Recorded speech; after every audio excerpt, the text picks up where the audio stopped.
with. He might have. Well, that's what I was trying to do. But we're getting the party started. Doesn't matter. Didn't log you out. There he is. Oh, here he comes. Hey. All right. Maybe maybe Ahmed got his times mixed up too. Maybe. Hold on. I want to get a shot of. I want to get the Primus poster in the shot. A little bit. There we go. Nice. Signed Nice. by the band. Pretty dope. What? Hi, everybody. This is the Sound Booth Theater. Oh, we're live. There's Ahmed. Oh, there's We've been Ahmed. live. We've been Oh live. We didn't shit! see you, What's up, Ahmed. y'all? I'm just out here in space. Ahmed in space. Welcome, Oh my God. everyone, to the Greetings. Sound Booth Theater Live. And pretty much end of the year party. Maybe we'll have another one later, but this is the one. This is the one that's important. We have some things to talk about here at the beginning. Yeah. And but first, let's introduce everybody. So I know that the RSVP list was longer than 6 people, but we're gonna have to rotate because having more than 6 people even in one stream is kind of a headache. So we'll be rotating people out every 30 minutes or so. But our first group here, we have Mr. Nick Shoup. Hey. He has been doing some audio polishing for the crew now. I think you've been with us for a couple months now. Yeah. 1 month or 2 months? Two months. Something like that. Next to Nick, we have Mr. Steve Campbell, another narrator, not in Sound Booth Theater, but adjacent. Always hanging out with us. Very welcome member of the social group at the very least. And a fellow Canuck. That's Yep. right. One third of this current group is Canadian. There you Yeah, go. that's Right. Uh-oh. We're very inclusive. And then we have Ahmed Mahmood. He is our lead engineer at Sound Booth Theater. He is responsible for a lot of the sound effects and music you guys have been hearing in our productions. Only if you like it, though. Oh, my word. Only the stuff that you like. The other stuff. Yeah, that wasn't me. And then, of course, we have our project manager and other incredibly awesome narrator here at Sound Booth Theater, Mr. Justin Thomas James. Yo. You may remember him from such titles as Cherry Blossom Girls, Irrelevant Jack. I like how you went straight for the boobs when I said Cherry Blossom Girls. Very appropriate. I was holding up. I was holding large up the cherries. box set. Oh. Oh, that's what it was. We have I'll such tell you, dirty Clay, minds, ain't right? nothing to fuck with. CBG ain't nothing to fuck with. Yeah. And lastly, but not leastly, we have Sin Vasquez, or Dalton Lynn, if you pay attention to the Yes, credits. That's And right. she is our lead editor. She does the best proofing job out of anybody here in the crew. Oh, And she tells all the proofers what to do because she's bossy. I am so mean. Ahmed, you're freaking me out with those effects. I So, can't even know what you're saying. I'm going to pour myself a glass of this Irish apple juice. It's called Green Spot. Because you're not supposed to drink alcohol on YouTube. It's like not allowed. So it's got to be apple juice. This is a single pot still Irish apple juice. Oh, wow. And I like to think of it as a dessert apple juice. It's a very, very sweet aftertaste. But I'm a big fan. Apple juice right now. Big fan. What else? You're What are you guys smoking. drinking? Ahmed's smoking some I'm apple smoking juice. some apple juice. Wow, that's a new one. Good apple juice. I'm drinking Maker's Mark Kentucky Straight Bourbon Whiskey. Handmade. That's In coffee. Okay, so Kentucky bourbon apple juice with coffee. Oh, yes. Did I say whiskey? No. Yeah. What did I say? No, you totally misspoke though. No one believes you. Yeah. Yeah. So who else? What else? Who else is drinking right now? I'm drinking coffee. I've got Just regular coffee. I'm the boring an one. emergency drinking beer. Oh wow. Non-alcoholic. Yes, of course. Yeah, Non-alcoholic. That's funny. From Wild Haven in Decatur, Georgia, or I guess Avondale Estates, but Decatur. And you like break it out of the vault like the bomb shelter? Oh yeah, the vault of Walmart fridge. I see. Yes. But behind a glass case, like you break the case, Of course. and then Right. With the little It's like a hammer. crowbar. yeah. You can only loot that beer. Right. Okay, Steve, you drinking anything? You drinking on something right now? Well, I'm working, so I got a special tea going on, and then some water as well. So I got the Specialty. boring stuff. Is it the Soma tea? I have a lot of that, and I love it. But right now, I call it tea. It's not. It's apple cider vinegar, lemon juice, honey, and hot water. So. Oh, Is like it really for apple throat? cider? Diet Yeah. shit. You're on the Sounds like cayenne something for diet. a throat ailment or something. Yeah. No, it's kind of my go-to just for like when I'm putting in long hours to keep things maintained. I find that it helps clear stuff out pretty good for me. So Oh, cool. that's what I use. Mm-hmm. Oh man, you know what? That phlegm. I'm sorry, guys. your phlegm. I gotta add the YouTube channel, the YouTube link to the Facebook group. Looks like Okay. the link got buried there, but it's cool. I mean, some people are watching through Facebook. Yeah. See, it looks like 5 Oh, people. you're on also Instagram. streaming on Facebook. Yep. Oh, cool. This And you is know a what? This cool thing is really, little there's no program. lag with this. Like there's no, like there was with the Google Hangouts. A lot of times it would be laggy sometimes. Yeah, don't jinx Right. it. Oh, I know. I shouldn't have said that. Well, Knock this on is wood. Too late. Too late now. we've got the live comments going. We've got all of our comments from Facebook and from YouTube And showing up in the YouTube. feed. Yeah, I see that. That's cool. So Yeah. it's neat to see everybody who's watching, and we've Yeah. got. Might as well take some time to say hello to everybody. We've got Gary Simmons, Antonio, Preston Keenum, Tara Mulkey. Is Tara? Do you guys pronounce it Tara or Tara? Tara. Does who pronounce it Tara or I Tara? have no idea what you said there. That voice is something else. I've heard it both Tara. ways, but mostly Tara. Mostly Tara. My Okay. I thought it sister-in-law's might be. name is Tara. I thought it might be a case of pasta and lava. I don't know. It's- It might be. But Tara. Tara. Atari. We've got Tori, Rush Mid, Jonathan Cook, Annalise is here. If I missed you, say hello. Say hello again. Jump in the chat, and we're going to be paying attention to it, whether you're on YouTube or Facebook. So say hello. Yeah, so and if you have been meaning to watch on YouTube, I just put the link in the Facebook group. It's also in the chat here. So if you're watching on YouTube and you need the YouTube link, you can use that. I guess. Prax Venter's here. Sean Mitchell England is here. Prax Venter will be joining us on stream a little bit later. Sweet. Because we will be rotating out. Justin and I are the only ones that are going to be constant in this party, but we'll be rotating out these 4 other weirdos with other weirdos. So yeah, stay tuned for that stuff, guys. So announcement. First of all, cheers. Cheers. Cheers. Another year of producing things. 2 announcements. First announcement, I think maybe a lot of you listeners would probably remember this from about 1.5 years ago, but we launched the Sound Booth Theater website, and it was okay. It did fine, but there wasn't really much engagement. It wasn't. I don't know. I imagine if you visited at one time, you signed up for the newsletter maybe, and then you never went back to it.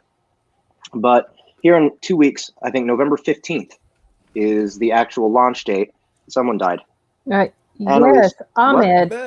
Ahmed. What happened to Ahmed? Get lost in space. Here we go. Scary. Space. We got him back. So yeah. So like November 15th, we're going to be launching the website again, and it's going to look actually way better. We got this thing polished up and looking. It doesn't look so much like a customized website. It looks like something that was built from the ground up, and it really shows, I think, the attitude of the company a little bit more. You'll be able to access all of our audiobooks through the website, and yeah, it's going to be more stylish and more fun to look at. So that's our first announcement. Website coming up, and also you should keep an eye on the website because there will be things added to it over time. Do some exploring, Yes. and we'll have more announcements down the line about other things that the website is doing. But second announcement is I am taking a big fucking break from work. A big one, a super long one, Huge. a huge break. And Justin Thomas James will be the head of Sound Booth Theater for at least a month. Wow. Yeah, so expect the company to completely plummet. We're all going to die. The ship is going to be on fire within day 1. Oh my God, Jeff! I don't know what to do. We're all fucked. No more audiobooks for you guys. Basically. Nope. It's done. No, seriously, I wouldn't be taking this ridiculously long break if I didn't 100% trust everybody who's going to be taking care of the company while I'm gone. Justin will, as project manager, is taking on my role for a while, and Sin and Ahmed will be his left and right hands. You guys choose which one each. You're in good hands. Yes. I knew. So yeah, I'll be gone. I'll be enjoying life and not working for the first time in a long time. Every time I've gone like for smaller vacations here and there, it never worked because I was always thinking about work. Like it wasn't a real break, and I got to do that. I got to let go for a while because my entire life has been work for like 7 years. So yeah, I need to fix that. I need to get my head out of it so no one will be able to get a hold of me. I'm not even going to be on Facebook. I'm not going to be doing any of the social media stuff. I'm staying away from technology as much as I possibly can, and I will be disappearing into the ether. You ever see? Have you seen John Wick 3? I have not yet. Not yet. No. I'm picturing your absence being like there is a scene in John Wick 3 where he has to go find like the head of the criminal organization, and he has to like get Halle Berry to drive him to the middle of the desert, and then he walks for like 3 days straight and like collapses with dehydration, and then finally this guy finds him and then like brings him into this tent and they have a conversation, and it's all very interesting. But that's going to be you. We're not going to be able to contact you. We're going to have to like travel and find you. Follow the clues. Yeah, that's going to be the way it works. Hopefully you won't have to do that, but good luck if you do. I may not even be on the planet, so you're gonna have your work cut out for you. I was going to ask if you're doing any travel time during this, I or will. sticking around your hometown. I'm gonna be doing a lot of both, actually. At first I was thinking I was gonna go to one spot and stay there for a while next to a beach, but then I was like, why when I could just go all over the place and get my shit together at home. You guys don't see this, but in all the places that I don't stream, my house is a fucking mess because I don't care. I got work to do, but like it's still on my mind at the same time. It's still weight. So I have to get rid of it. I have to get rid of everything. I have to like clean my house out, maybe move. Yes. I don't know what the hell I'm going to do. Same. But it's not going to have anything to do with work. That's all that matters. Away. Yeah, That's why I have this just nice ditch it. looking stuff behind me so you can't see my nasty ass office. So then when you come back, Jeff, I'll take a month-long sabbatical so I can clean my house too. Okay. Bad. Well, It's so we'll bad. take turns. I like We'll how take it's a turns. month-long No sabbatical problem. just for cleaning your house. That's I'm serious. I need that much or more probably. It's so bad. I just need a we- tickle, not a whole sabbatical. How are those comments appearing up on the? Yeah, Is sometimes somebody they pop up. highlighting them? I'm doing that myself. Oh, okay. Oh. Okay. I'm finding my favorite ones. I saw the one about Disney. That's what was cracking Yeah. me up while you were in the middle of talking. Yeah. No, Disney will not be dying us out. Hopefully, I don't know if they have developed technology where they can actually, use algorithms to blackmail people yet. But I'm sure that's It's coming up coming. soon. Yeah. If they do that to us, then maybe it might work. But other than that, we're not selling to Disney. So you guys We don't have worry about video that. evidence of you drinking on YouTube. It's just apple juice. How is that? No, what are you talking about, Justin? Bringing up the past. Yeah, so that's all the exciting announcement I got. Things are going to get more exciting, especially when I get back and we really start working on another project that some of you may have like suspicions about. But I assure you, whatever your suspicions are, you are wrong. Unless it's that one thing. There is one thing that you could be right about. It could be that. But surely not. Like I'm just gonna. Oh wait, Emily's got to go. We should. I thought she said that she couldn't. She confused me. I thought that she didn't want to be. Well, I think she had said earlier that she couldn't make it, or maybe she could only make it for part of it because she had to be somewhere. Hello, Floofy. Is that your real name? Floofy? I love it. He probably had it Oh. legally Cultural. changed. The only round she could do was Legally what, round changed, one? yeah. Oh, that's unfortunate. Hold on. We may need to hold on. I can pop off for a second. Okay. And you guys know what I'm about. You don't need to see me. All right. But we miss Okay. your beautiful face. Hold on. Well- Let's see. Emily, will you be able to jump on if Justin jumps out for just a second? You want to come in for just 5 minutes? I can take a while. What the hell is that? What was that on there? I'll take off. I'll take off.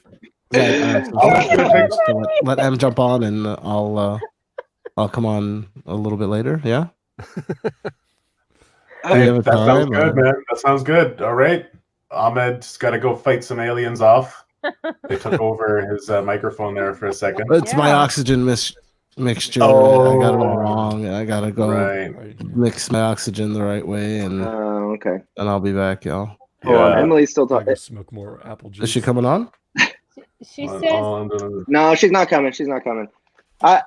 Okay. She said, "Can I rotate?" My oxygen mixture is fine, y'all. That It's fine. last message she sent, she said, "Can I rotate in for second group?" yeah, I saw that. I So- thought that she wanted to be in the second group. Oh well. Hmm. All right. Well, Maybe she thought Emily because you revealed had his started name. the stream early that it Well- was like that was the first group at like 5:30, or I guess for you it would be what 7:30. I can't remember what time. it was. I don't know. Just so you guys know, Emily Labus was supposed to be here. We got her invitation mixed up. This whole juggling people thing is very stressful, and I'm gonna cry. But Aw. Emily will be talking to you guys a lot while I'm gone too, because she is our communications manager and PR basically person, and she's going to be doing a lot of posting in the group. So expect to be seeing her around. Too bad she couldn't come to the party. That's I guess my fault for misreading things, but yeah. So Anyway, can I ask, since I'm on the fringe of the group, How many people do you have currently in your team at SBTL? Oh, Ooh. Good question. count. I've lost count. I'll count right now. We got one. We've got Jeff, Ivy, Justin, Aurelia, oh, you're Jeff, looking at Team Week, right? Justin, Will, Lori. Andrea is technically not SBT, but we love working with her. So I think I'm at 6 still with Lori, Annie, Gary Furlong, who I hopefully will get to see later tonight. Sin, Bonnie Price, Richard, Ahmed, Griffin, Nick, and Emily. We're at 15 people. Wow. Dang. 15 That's people. impressive. I feel like, oh, and then we've got Dory now. So we've Yeah, got that's right. someone I who's felt like joined we us might as be. well. Oh. I mean, if Dory counts, Andy counts. Right, exactly. Because Yeah. Dory hasn't done narration projects yet. True. Okay. 17? 17? 17. Dang. That's Yeah. That's too many. That's a Oh, lot. I mean, we should count the people that come to the meetings, and they've both been to our meetings. So Yeah. Mhm. Yeah. And I feel like we're missing somebody. Someone's watching this video like, How come I wasn't involved? I can't think of who you would be missing, though. we're making it worse. Yeah, we're making it worse. Well, let's just ignore whoever that is. I don't think you are. They I don't don't think exist. anybody We'll be to so tell you the ashamed. truth. And then when they come to us mad, we'll come up with some excuse as to why. Oh no, of course you. We didn't You're- think that you wanted to be acknowledged. We thought that you Right? preferred to be.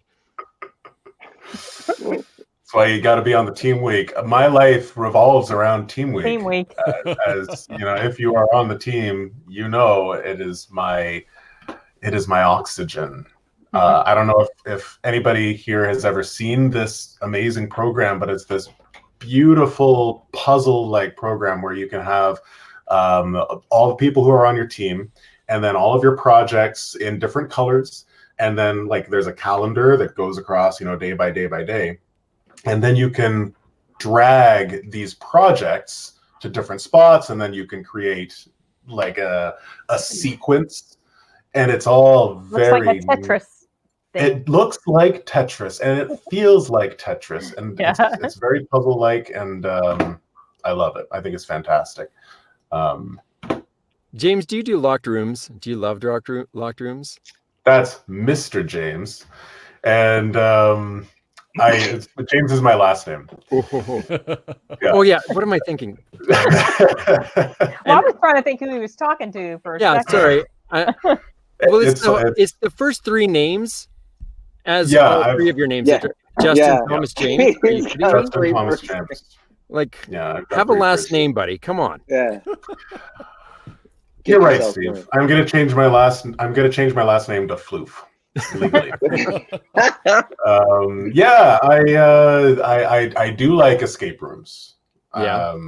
There's actually one in Toronto. There's one that's at Castle Loma, which is like the Toronto Castle. Anyways, I haven't done that yet. I used to work at one in downtown Atlanta. Did you? Where I briefly was a professional Arnold Schwarzenegger impersonator. Oh for my like a goodness. voice. I see it. I see Wow. it. We did Wow. this. For a voice. We did this zombie apocalypse game, and this very Russian owner of this business was like, we have to have something that sounds military, guiding people through. And so like, yeah, and nobody could do it. Nobody could do anything military-ish sounding, right? So he's like, well, does anybody have a character? And I just said, hi, hello there. Hi, hello there. How you doing? Hello. And we yeah, so I guide people through their games we actually found out that we couldn't legally use Arnold. So I was Ronald.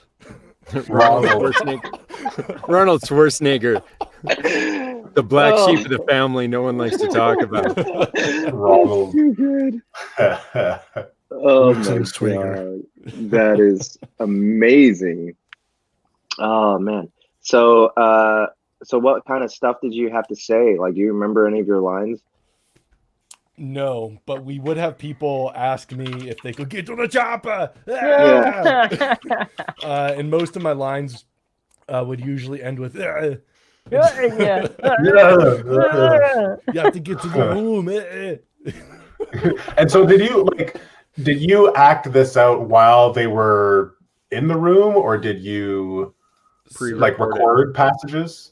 We did one or two recordings, but for the most part, I was either standing in front of people doing this or over the phone or through we had like an intercom system throughout the game. Yeah, so for the most part, I was sitting in an office sort of like this. That's awesome. That was a fun job. In a sketchy part of town, but it was a fun job. Wait. For some reason, am I getting the escape room and your job mixed up now? No. No, I think it was the same thing. No, it's the what same he's talking It is about. an escape room? Yeah. Yeah. Okay. It was like a stone's throw from the Capitol in Atlanta, if y'all know that area at all. You can't escape this room with Ronald Schwarzenegger. Terrific. Wow. I remember doing an escape. I've done two. One of them was just basically, puzzles in a room. It was casino themed. It was all right. The other one was a full-on zombie experience. Oh, dang. And, Yeah. it would have been effective if it's just, if it's not obvious that the actors can't hurt you, Yeah. So they were There's actors in the room with you pretending to be zombies and Yeah. And you're trying to escape? Ooh, man, if that Michael Myers was in there, holy crap. Yeah. Oh, that I'm would like, torment Mike you. Myers. No, Michael That Myers. wouldn't be from Halloween. scary. It'd be hilarious. Yeah, baby, yeah. Not that one. The one where we had an option for like a live zombie, but it was mostly as people would go into one room and shut the door, the zombie would come like up to the window of the other room and like slam on the window and start like zombie screaming. And we had a pretty legit like latex mask made for this project, so it was cool. That's awesome. But yeah, same deal where he couldn't like touch people. Right. So we timed it where we were hiding and then waiting till they closed the door, and then wham, we were right there. Like, you're stuck in there now. I've done about 25 escape rooms. We love them. My wife and I, we really enjoy them. And there was one that we did with a group of our family together where it was the groups that you were in separated into two groups. And so then one group was the scientists, and then in the other room was the zombies. And so you were competing against each other in the rooms to whoever completed their room first. And then if the zombies won, then they attacked the scientists and killed them. And if the scientists won, they developed the cure and cured the zombies before they died. And so it was not only a race against the clock, but it was a race against the other people in the other group. And I think it was cool. 4-on-4 is what we ended up with in this. So the zombies are trying to turn the scientists into zombies, and the scientists are trying to turn the zombies into humans. Right. And so you're in your, like, I think the first round we were in the zombie section. So we were humans essentially, like, going through it, but like it's all zombie, there's body parts, there's all this kind of, it's like a military camp, kind of like outside the CDC Institute. And so it was a lot more gory, a lot of blood all over the place. You're finishing all of your puzzles, and then you do it to unlock this door, and then you would go into the other door where all of the scientists were. And when we open the door, we came out like, "Wah!" and through the door just to like scare them. And they happened to be they were stuck, and they happened to be asking for a clue at that time. And so the game master of the escape room area was in there with them. We scared the shit out of her. Oh geez. And so we're like, oh, sorry, you're okay. And so then afterwards we thought that was so much fun, but we destroyed them it wasn't even close.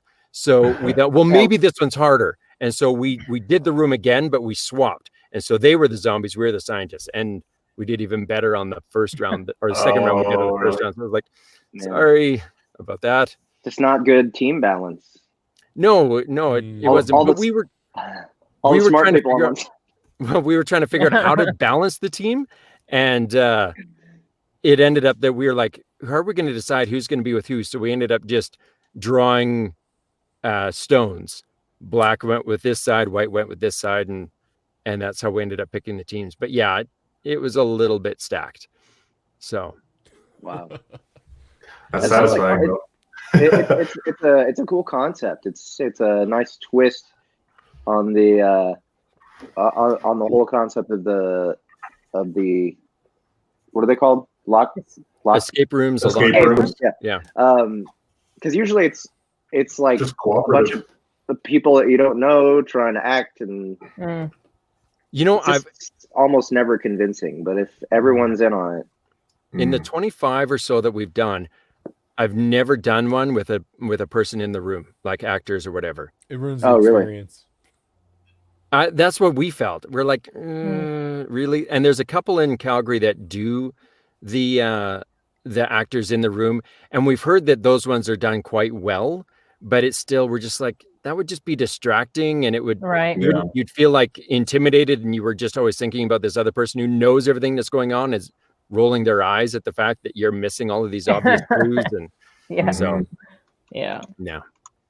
Yeah, I think with that, like, kind of everybody has to be on the same wavelength. It's kind of like LARPing in a way, that if there's going to be an actor in the room with you and they're going to be acting and in character the whole time, if you're not acting and in character, then it's just kind of a disjointed experience. Yeah.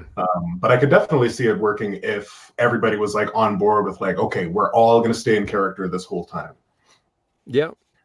I find that with locked rooms, the best thing to do is have a really diverse group, because everyone's minds work differently. If everyone was all the same, then you have it struggles for them. I know that there was one locked room that we had done, and the game master told us that they had, I think it was like 5 or 6 engineers that all came together and were determined to just knock the room out, and couldn't finish it. And then right after they came out, all depressed that they failed the room, 2 kids, one was 8 and 12, went in, and they were like, why are you even letting them in there? We couldn't do it. The 6 of us, and we're engineers. And the 6 and 12-year-old knocked it out in like 28 minutes or whatever. Goodness, and they were all upset because, I mean, you think differently, right? And so you want a diverse group that has, everyone brings something different to the table, or has a different set of skills or a different way of looking at things, because something that you get on one track and think, okay, it's got to be this, but you need someone else to kind of go, no, let's try it this way. And it changes it up quite a bit. Do you like to assign roles? For the most part, yes and no. What we try and do when I'm in a locked room, we do it with just saying, if we're doing it with some new people that we haven't done it before with, we'll say communication is key. Talk through everything, announce everything. Because I don't know how many times early on we would have someone find something and go, oh, this is interesting, and even put it in their pocket and not say anything about it or move it. And so then it's a puzzle it's a section of a key to a puzzle that someone else needed, and they don't even know it exists. And so they're beating their head against the wall trying to look for something that says, oh, I have one of those. It's in my pocket. Sorry, guys. Seriously, what are you doing? So, yeah, communication is key in those kind of things. And then it depends on whether the game is, the room is linear or if it's non-linear.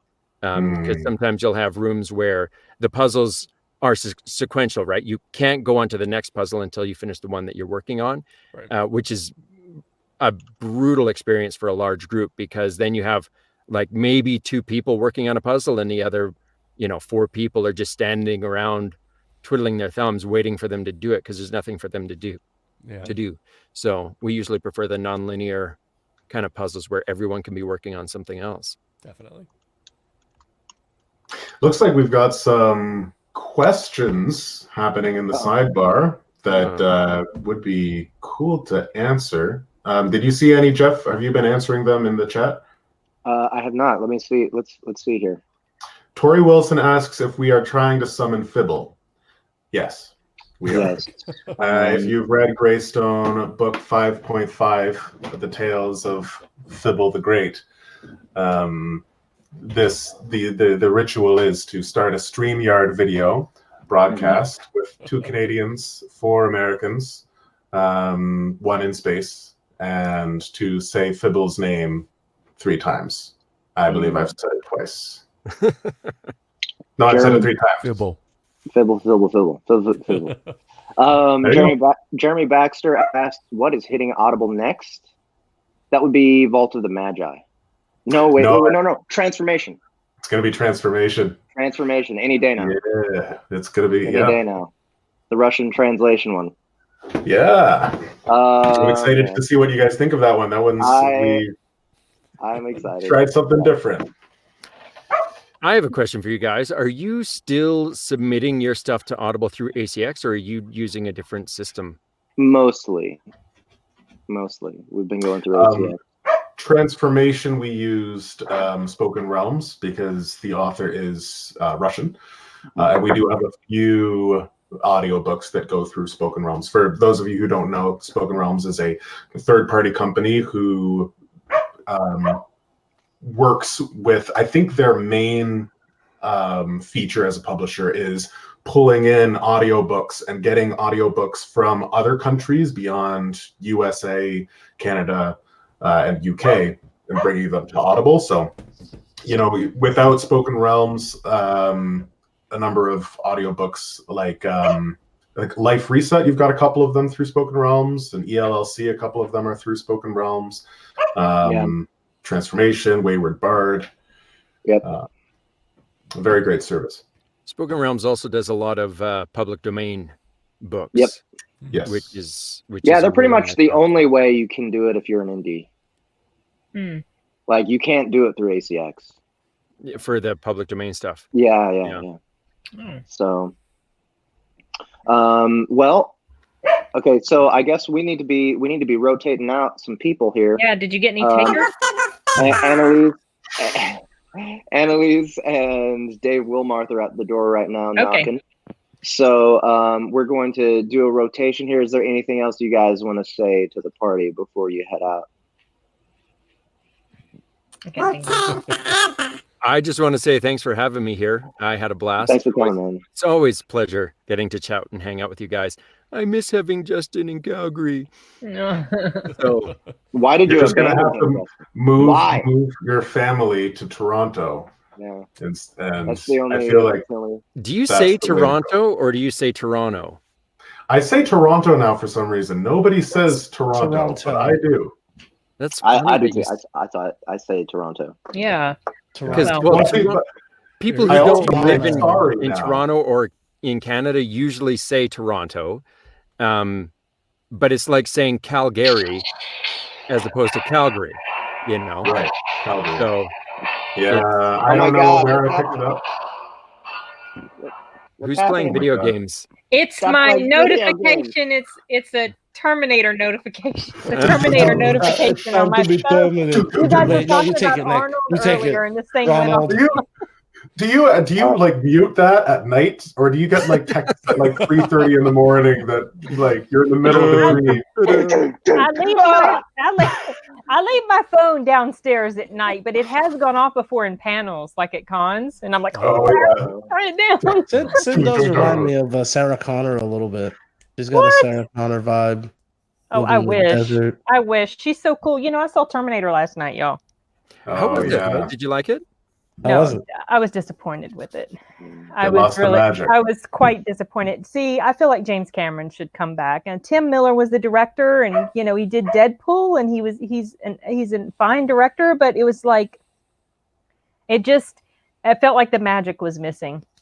Because the magic has been missing from all of them after Terminator. Because they're all old.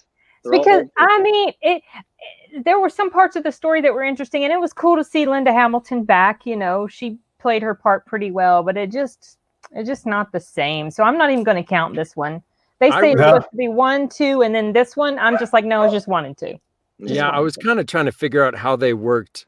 I was curious to see how they worked Schwarzenegger back in there and have him be an old man again. Well, and they explained that. I was wondering. I know, and I thought they have to. I mean, and I would love to tell you, but that would be a pretty big spoiler. Yeah, but it's a disappointing spoiler because it happens this thing happens at the beginning. It's like, really?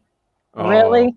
Are you kidding me? You're like basically just pooping on the first 2 movies by this. In my opinion, that's how it was. Just like I was like, oh, but the effects are pretty cool. They did some de-aging stuff, like with her. Okay. And she looked just like how she did in Terminator. Well, it might have been they just put her face on another. Yeah, they probably put her face on some other body that wasn't her body. But the work that they did, because she looked just like how she did in Terminator 2, it was amazing. Wow. It was like for a quick scene that happened, after the credits, and then they jump forward to, I guess, today's time. Was it sort of like how they did Tarkin in Rogue One? Star Wars. That looks not very good. Yeah, except better. Very slick, better. I mean, Rogue One was a few years ago, but they've gotten much better at that stuff now, you guys. I wonder if they did something similar to what they did with Will Smith and that new one that he's doing. Maybe, yeah. Gemini Man. Yeah, where he's Gemini a clone. Because he's not. He in an interview he said that's not them doing like a de-aging process. That's full digital. So he did the performance with the whole headgear thing like they did in Avatar with the dots all over his face, and then they recreated him digitally. His face. Yeah, like it's not him. Oh, I haven't seen acting. that yet. So. It's not like they did a full-on section. It was an interview that I saw. I happened to see about that because I'm always interested with how they do that when they did the MCU movies. Did it with Michael Douglas in Ant-Man. Yeah. And then they do it with Robert RDJ. Downey Jr. Yeah. They just deep faked the whole thing using clips from the Fresh Prince. You know what else I found interesting? And I haven't seen it obviously, but like in the trailers, they not only made him look younger, but they made him sound younger. I don't know if you watched it, but they really, you can tell that his voice has aged from when he's the older version of himself, and then when he's younger and he's doing this stuff. And I noticed it being pretty remarkable because we're rewatching Fresh Prince with my kids now, and so we're seeing Will Smith when he was like, sounded and looked exactly like how he did in Fresh Prince. Yeah, so it's very interesting, and I'm excited to see that. And he talked about this is new technology that you haven't seen in movies before, and it's going to change the face. I think they could have saved a lot of money if they had just hired JTJ. But anyway, Anyway, I'm gonna have to. They could have saved a lot of money. Yeah, the movie would have been quite different. I think maybe the reviews might have been a little bit less favorable.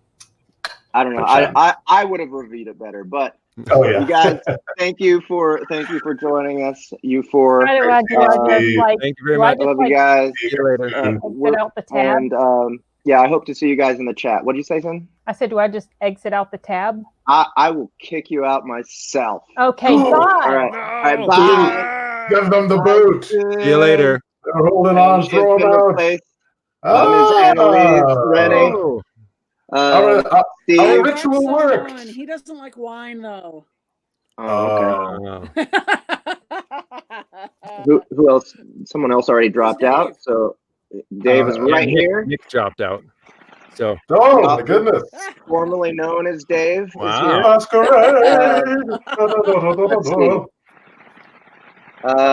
All right. So Frax needs to join up. He's supposed to be in this group, and Dave is supposed to. Here he is. Oh wait. I gotta get rid of somebody. All right. So Steve, we will catch you later, man. Thanks a lot, man. Have a good one. It's great to see you guys. I'll see you on Sunday, I think, right, Jeff? Oh, yeah, Sunday, yeah. Sunday. Steve and I are going to be doing SBTL requests only on Sunday. That's going to be a blast. All right, so. Okay. Later, Steve. Thanks, Hi, man. Prax. Hey, Dave. Hey, Steve. Annalise. Here we have Prax. We'll talk to you later. All right. Okay, are you kicking me out or what? I'm still here. Well, Give him the boot. The thing is, Hello? I mean, I guess you can stay for a second. Charles still has not joined. Oh, I think Charles has bowed out. He's feeling like he'd like to sit this one out. Okay. No Charles. What? Steve, you can stick around for a while until somebody else says that they're ready. Yeah. I haven't had a chance to meet Dave or Prax, so this is kind of exciting for me. Yeah, that's awesome. Yeah. You're in for a treat. I see I'm you not guys, sure. I see you guys in the chats enough. Hi, and Steve. you're posting and everything. Nice to meet you too. And Yeah. Dave, I haven't. And I Anna- haven't met Annalise. Prax. So, Yeah, I'm not sure how we haven't ended up on the same podcast together at some point, but I see your name all over the place. So good to finally meet you, sort of face to face. Yeah, Prax, you look like you're in a vacuum, like a Shut up back there. No, black hole. I have a curtain when I was in photography that I just put up to hide the interdimensional nonsense back there. Don't worry about it. I see. It's perfectly black, though. I'm impressed with how black it is. Yeah, it's remarkable. Blacker than the ace of spades it is. I'm not really here. Oh, wait. Here we go. Nicholas Legrand has joined us. All right, then I'm out of here. Thanks, Steve, guys. Have a thanks great again day. for coming. Hi, Steve. Ciao, Steve. Talk to you later. Sam Hain. All right. Nicholas Legrand joins us from another dimension. Can you guys hear me all right? Or are people upside down? Yep. We can hear you. Yep. We hear you. Someone's upside down? Who's upside down? For me, Annalise and Nick are both upside down. You are characters. That's funny because nobody's upside down from my perspective. Although I am backwards. Prax, I think it's that Eldritch portal behind you distorting your reality. Right. Okay. Right. I got it. What are you drinking? Need some of that. I actually am. It's funny you ask. I'm drinking wine that I made the label for. Oh, you did? I was like, is it called Irrelevant? Yeah. That's incredible. All the wine drinkers are on this round. I'm just going straight from the bottle. I forgot my glass, so. Oh, fair enough. Did you make that label, Dave? Say what? Did you make that label? No. No? Oh, okay. I actually just spilled it all over the place. So that's a little something. So, Dave, I was watching a documentary last night, and they actually talked about Captain Morgan. And the fact that he actually wasn't a real pirate. He was actually a member of the nobility. And piracy, when it first started, was something that people kind of did for fun and to build up their social standing. That's how I got into it. Of course. Of course it would be. I'm bored. I want to do something exciting, Mother. I'm going to be a pirate. All I care about is at some point he posed for the label for the rum. Yeah. Yeah, when I go to the Renaissance Festival dressed out in costume, almost all the time somebody asks me to do the Captain Morgan pose. I don't know why. But if Iowa State loses, I'm really happy. Oh, do we have to be clean on this one? Because I know with drinking with Charles, we have to. Oh, no. What do you mean? What do you mean? Wait. What? Drinking with Charles, you have to do what? Nobody told me. Well, the last time that I was on it, Charles wanted everything to be PG-13. Really? Yeah. You That's sure a that fun was actually challenge. Charles? Yeah, really. Okay, so what else? Okay, so what are you drinking, Annalise? Oh, red wine. Red wine. Let's see. Oh, yes, that is red. Red From grape juice. From the Chateau Chantal vineyard, I mean, which is up in Traverse City. I just want to put a disclaimer on this video. Anything that people claim to be drinking that sounds like alcohol, they're actually joking. Yeah. It's not really alcohol. We're all pretending because we're all underage. That's the thing. Yeah. Yeah. So, We're all under a certain age. Sure. yeah. I'm drinking Admiral Schmorgan. Admiral Schmorgan. Yeah. So I'm drinking. So I just showed you guys the Irish apple juice I was drinking earlier. I have since switched to Nika coffee apple juice. I just saw the. Justin, it's going to be a long night if you're already starting to yawn. Yeah. I'm waiting for the coffee to kick in. It should be here soon. Okay, so I didn't have a chance to nap. Apparently, this is not the same kind of coffee as like coffee you would drink. There's coffee barrels that they age this in. This apple juice. And it's not even. I don't think it's the actual coffee. It's COFFEY. So it's like a different thing. It doesn't taste anything like. It doesn't taste anything like coffee, but it's Japanese. It's Japanese apple juice, and it's delicious. Apple juice. Drunks just can't spell. I want Nick to introduce the puppy. Oh yeah. What is the puppy drinking? She subsists on the tears of others mostly, but it's Momo. This is originally my sister's dog, but when she got married, moved across the country, she couldn't have a dog in their apartment, so she ended up with me. Now, ironically, I'm going to be moving, and then Momo will end up with my mom. Oh. Tale of the traveling Momo. Yeah, basically. Somebody write that. One of you. I'm doing it right now. Hold on. All right. 70,000 words by the end of this call. Oh, yes, sir. Very good, sir. I will narrate it. Oh, did we already discover what Prax is drinking? Yes, I'll show you once again. This time I won't spill my cup. Oh, that's right. Yeah, the graphic design work on the side sometimes. Yeah. Yes.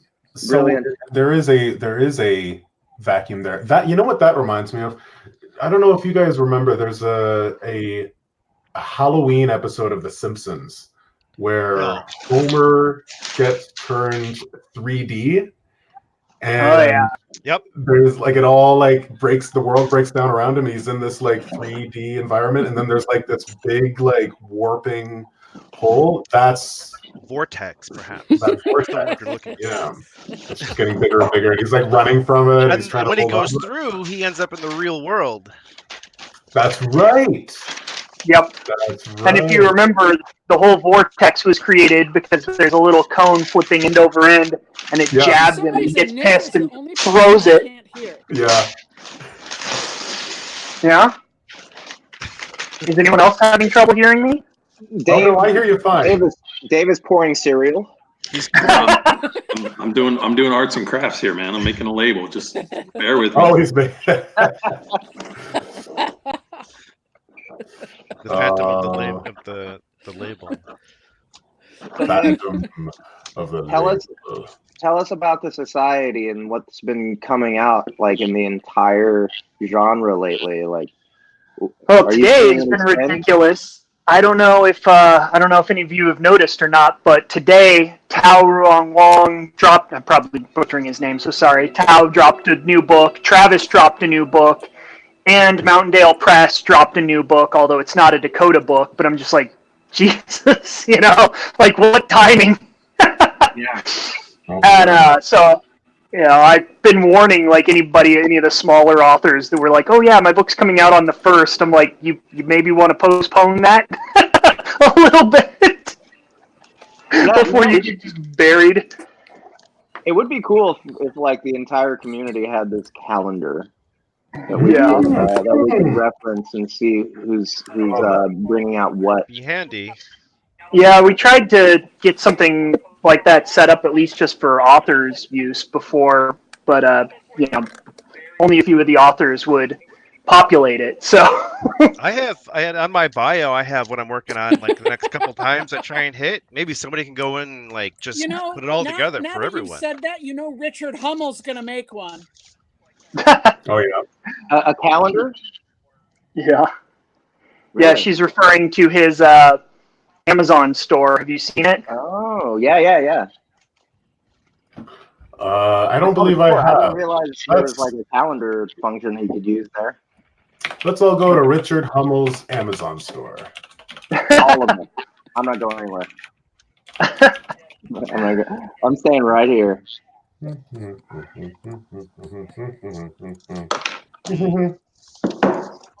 else listened to the it's Beetlejuice really soundtrack good. last night? Oh man, that's my favorite film score ever. Telling me you didn't. I'm serious. I'm not even joking. The Beetlejuice score is fucking amazing. There's a lot more. There's a lot more like not Caribbean, like Latin music in it than you would expect. It's embedded into the score. We have a new label. Yeah. Dave, what are you drinking now? It's Admiral Schmorgan rum. Right, Admiral Schmorgan. Not rum. Can't be rum. It's sugar cane juice. Sugar cane juice. It accidentally said rum on the label. I don't know why. Yeah.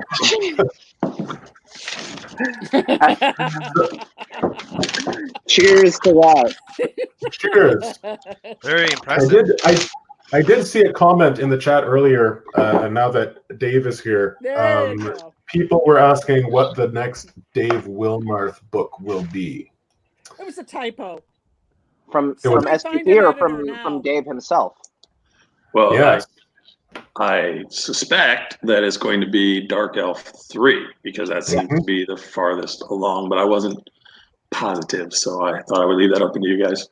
Yes, Dark Elf 3 will be the next SBT release. That is also a Dave Wilmarth book.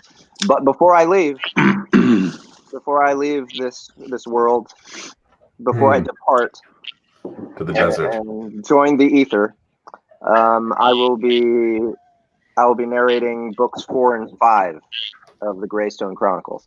So that will be in production while I am adrift. So before you check into your local detention center. Yes.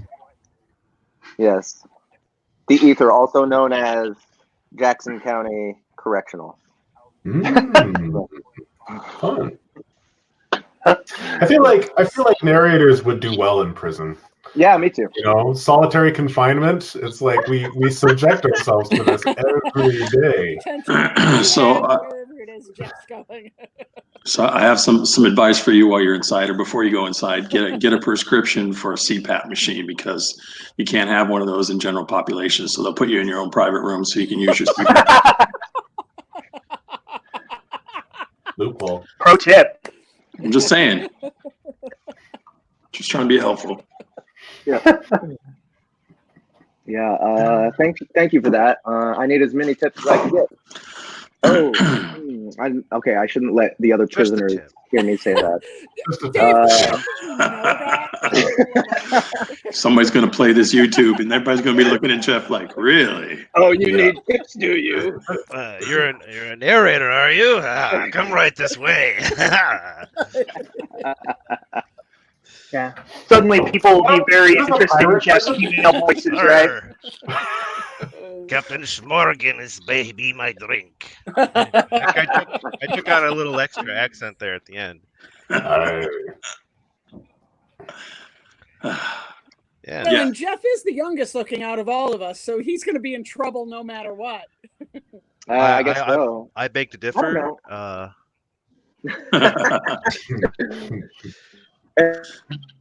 Do I look young? Am I breaking up? Uh-oh. Someone broke up. I think that was me. I think that was me, and therefore everybody. Do I look younger? Yes. Yes. Yeah. Everyone thinks so. That is crazy. It's because of this. It's because of this lovely male pattern baldness happening up here. Headphone baldness. Oh, come on, man. You got way more than I got. Look at that. Pete's sake. Yeah. Fair enough. Justin's got that 60-year-old man voice going on that makes him seem older. Yes. This is what 60 sounds like. That's my normal speaking voice. I put this voice I have a bunch of friends that are about 10 years younger than me, and anytime one of them says something about, oh, you should do this or whatever, I'm like, oh, you're forgetting something important, and they're like, what's that? I'm old! That's really the key, too. That's how you don't, that's how you get out of things? Just shouting your old. Exactly. It's effective. I can start using Yeah, that. well, they don't want to break your hip.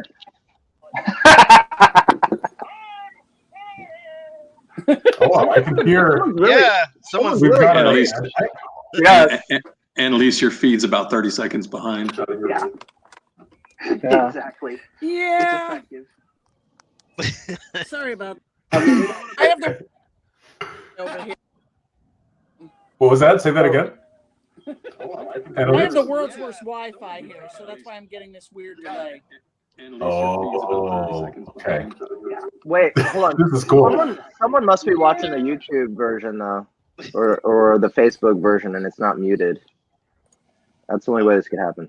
Just StreamYard. I got rid of all that, so I didn't hear any of that nonsense. Number one, about a minute. Well, let's just hear how we sound again. It sounds like radio.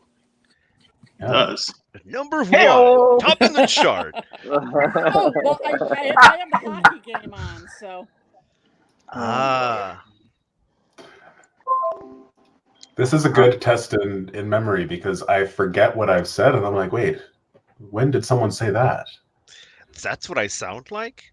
That's what I sound like? I sound dumb. That was special for you since you obviously know what you sound like. Nice. So Annalise, how did you get that Fibble? Is that the newest generation of Fibble? Oh, is this the original? Is that the newest generation? Is that the newest generation? Yes, this is the newest one. So okay. I can go get you the original, but he doesn't have a head anymore. No. What did you do? Many Fibbles have died. Yes. What have you done? We had to Frankenmonster the Fibble for the factory because every factory sample that we got was not right. And that's being kind. Dave, would you like to elaborate? The first 6 generations of Fibble died a horrible death. And were Frankenstein into other Fibbles. Did you put them on a boat and light them on fire like a Viking style? We probably should have. At least whatever was left of them. Well, that would have been the honorable thing. So we could do that, Dave. Once this is all over with, Dave and I are going to inhale so many adult beverages because this whole experience has just been epically bad and wrong. Don't do plushes. Don't do plush dolls. Just trust me. Do not do it. Seriously, it's I'm gonna the do worst it. experience ever. I'm doing it now. You won't look young when you're done. You guys can't see what's below here, huh? Yeah, doing plush. I'll be right back. I'm gonna bring in my own plush. I already got it started. Oh. Is it a Jeff Hayes plush? Like it's him? His own personal plush. I kind of would like my own personal puppet. Like a muppet of my. It's not a plushie. It's just one of those hugging pillows like you see of the anime girls, except it's Jeff. Oh yes. Yeah. The waifu pillows. Exactly. Yeah. Okay, so I have a minute here. I remember that. The minute just got introduced to the mainstream audience through ELC4, which has sold more than 2,000 copies since Friday. Shit. Wow. Nice. Yeah, but here's the Minic. He sold these a long time ago through me. I had to do all the shipping. It was so much fun. Boxing plushies and sending them out and printing labels is like that plush fatigue we're hearing about. It's real. Yeah. It is. Plush fatigue. Yeah, but the Minic was a big hit. People bought them up pretty quick. I mean, I'm still going to make people samples, like I've been doing all along, but I don't ever want to go into full-scale production again. The samples are a ton of fun. So all the authors just keep writing cute characters, and then a sample will show up in the mail one day. So wait, did you design this Fibble? Yeah. Oh yeah. She built the very first. She built a nearly life-size Fibble, complete with cookies, and booze, and everything. He has cookies. He has a bottle of dwarven ale with him. He shipped in his own little box with a pillow that he could sleep on, and I dirtied it up because he likes a stanky binky. So stanky binky. That's incredible. Yeah. That is so cool. And then because I lost fantasy football, I have to build a Limmy for Stephen Rowland. So I built an Alice for Matt Dinneman. He's got it. And I built a Pint for Travis Bagwell, but Pint is still sitting here. And then I built a banjo for Joshua Mason. From 8-Bit Bastards? No. Banjo is from Steam Whistle Alley. Oh, right. Okay. Yeah, the little monkey that sits on his shoulder. So that's fantastic. So there's gonna be like this, there's gonna be a collection of like lit RPG, game lit plushies. You have to go to the adult site to get mine, though. Yeah. Well, not for Relevant Jack. You could get a little plushie. The spaceship, I guess. Yeah. Yeah. Alt. Plushie alt. Not. You don't really. Nobody really goes to bed hugging a spaceship. Not yet. I think now you're onto something. You can fill that niche. Yeah. You know. There's something about hard angles. Soft hard angles. Soft hard angles. Yeah. It'd be tough to pull off, but Annalise could do it. Yeah. I could. She could pull it off. So cool. So what are you writing right now, Prax? I'm writing a Relevant Jack 3 right now, actually. It's taking shape, coming along. Hopefully to have that out December-ish. See if I can hit my own deadline. Cool. Nice. Yeah. When is 2 starting narration, Justin? It's going to be, I think, my first project of the new year. Okay.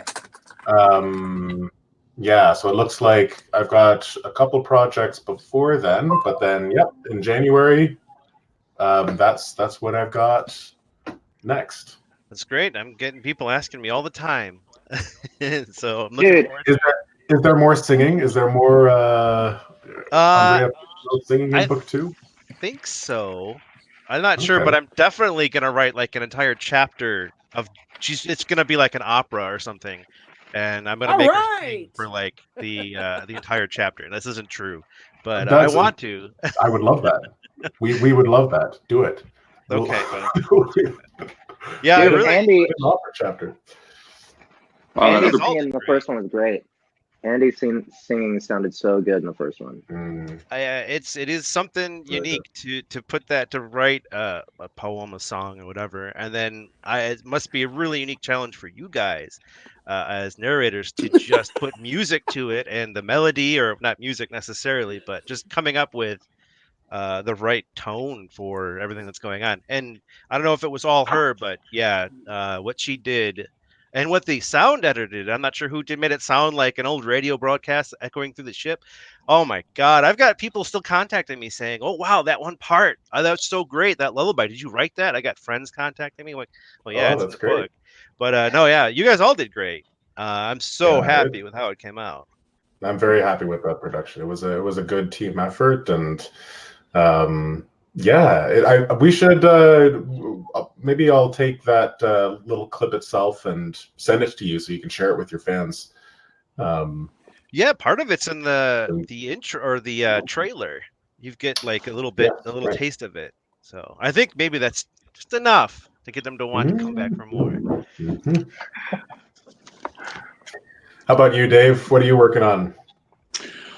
I am writing 2 books right now. I'm writing the Fibble book, and I'm writing the next Shadow Sun book. I go back and forth. 4? Yes, 4. What can we expect from the Fibble book? Is it what audience are we looking at here?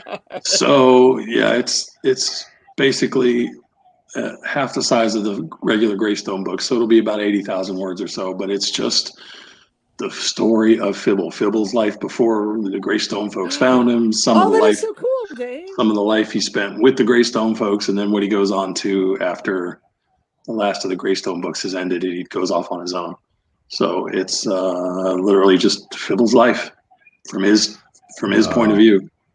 That sounds like a lot of fun. I'm thinking about narration already for it, like the I'm picturing like a storybook narrator, like a storybook. That's how I'm writing it. Right. And Fibble, blah blah blah blah. Oh, blah, nice. blah, Yeah. Yeah, there's a little bit of dialogue from the Greystone characters from in the time that he's with them, but almost all the dialogue is him. That's sweet. Oh, that's going to be awesome. You know what? What if we got Gary to narrate? What if we got Gary to narrate in his Irish accent? Disembodied Jeff. Oh, I could see that. I could definitely see an Irish accent. I don't know who you have in mind for narrating, Dave. Have you been thinking about without I have not. I've been busily expressing my inner 12-year-old writing the book. I haven't thought beyond that for any. Is that cathartic or not? Is it cathartic? Is that like refreshing? It is sometimes. When it's hard to get into his mindset on a daily basis, especially when I'm pissed off at somebody named Chris Gann. But this is a subtle name drop there. Chris Gann is the asshole behind the Fibble plushies. So, but yeah, we. I do have fun when I can wake up and I'm in a good mood and I can get into his mindset and just be stupid for a few hours. That's a lot of fun. It's something that I hear about with authors. I've spoken with a few different ones who've said that they like to have multiple projects kind of going at the same time. One of them being Prax. Can you relate to this? No, I see you guys, other authors. Dave, my hat, my invisible hat off to you. I cannot do that. I'm having a hard time switching back and forth between my two series. I like being invested, into it. Yeah. You type the wrong names a lot. You get the wrong characters thrown in there from the other book, and I do, like right now I do the next Shadow Sun book when I can't get into the frame of mind to do Fibble, and so I think of a scene from the other book and I write that and then I go back. But yeah, it's definitely not a good idea to write 2 or 3 at a time. Well, the benefit that I've heard that is that like if you're writing like a harem book.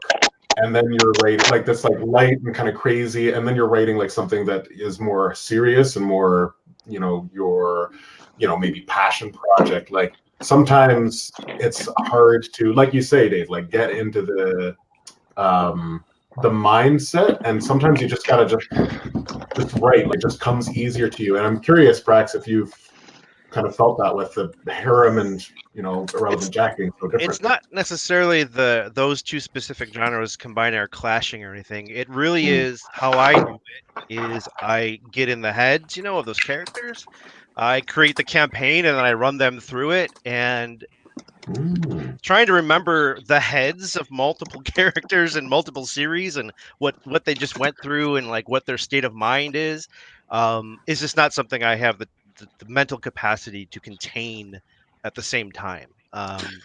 So I think it's easier and works for me to just be invested into one series at a time. And after I finish these 2 back and forth that I'm doing, I'm definitely going to be doing one series at a time. You do a lot of reading back. Like, oh, what gear are they wearing? What level are they? You do a lot of reading back. Yeah, and that's like kind of I wouldn't say a waste of time, but it kind of, will definitely admire that process for me at least. Annalise, what are you allowed to disclose what you're narrating these days? Oh gosh, sure.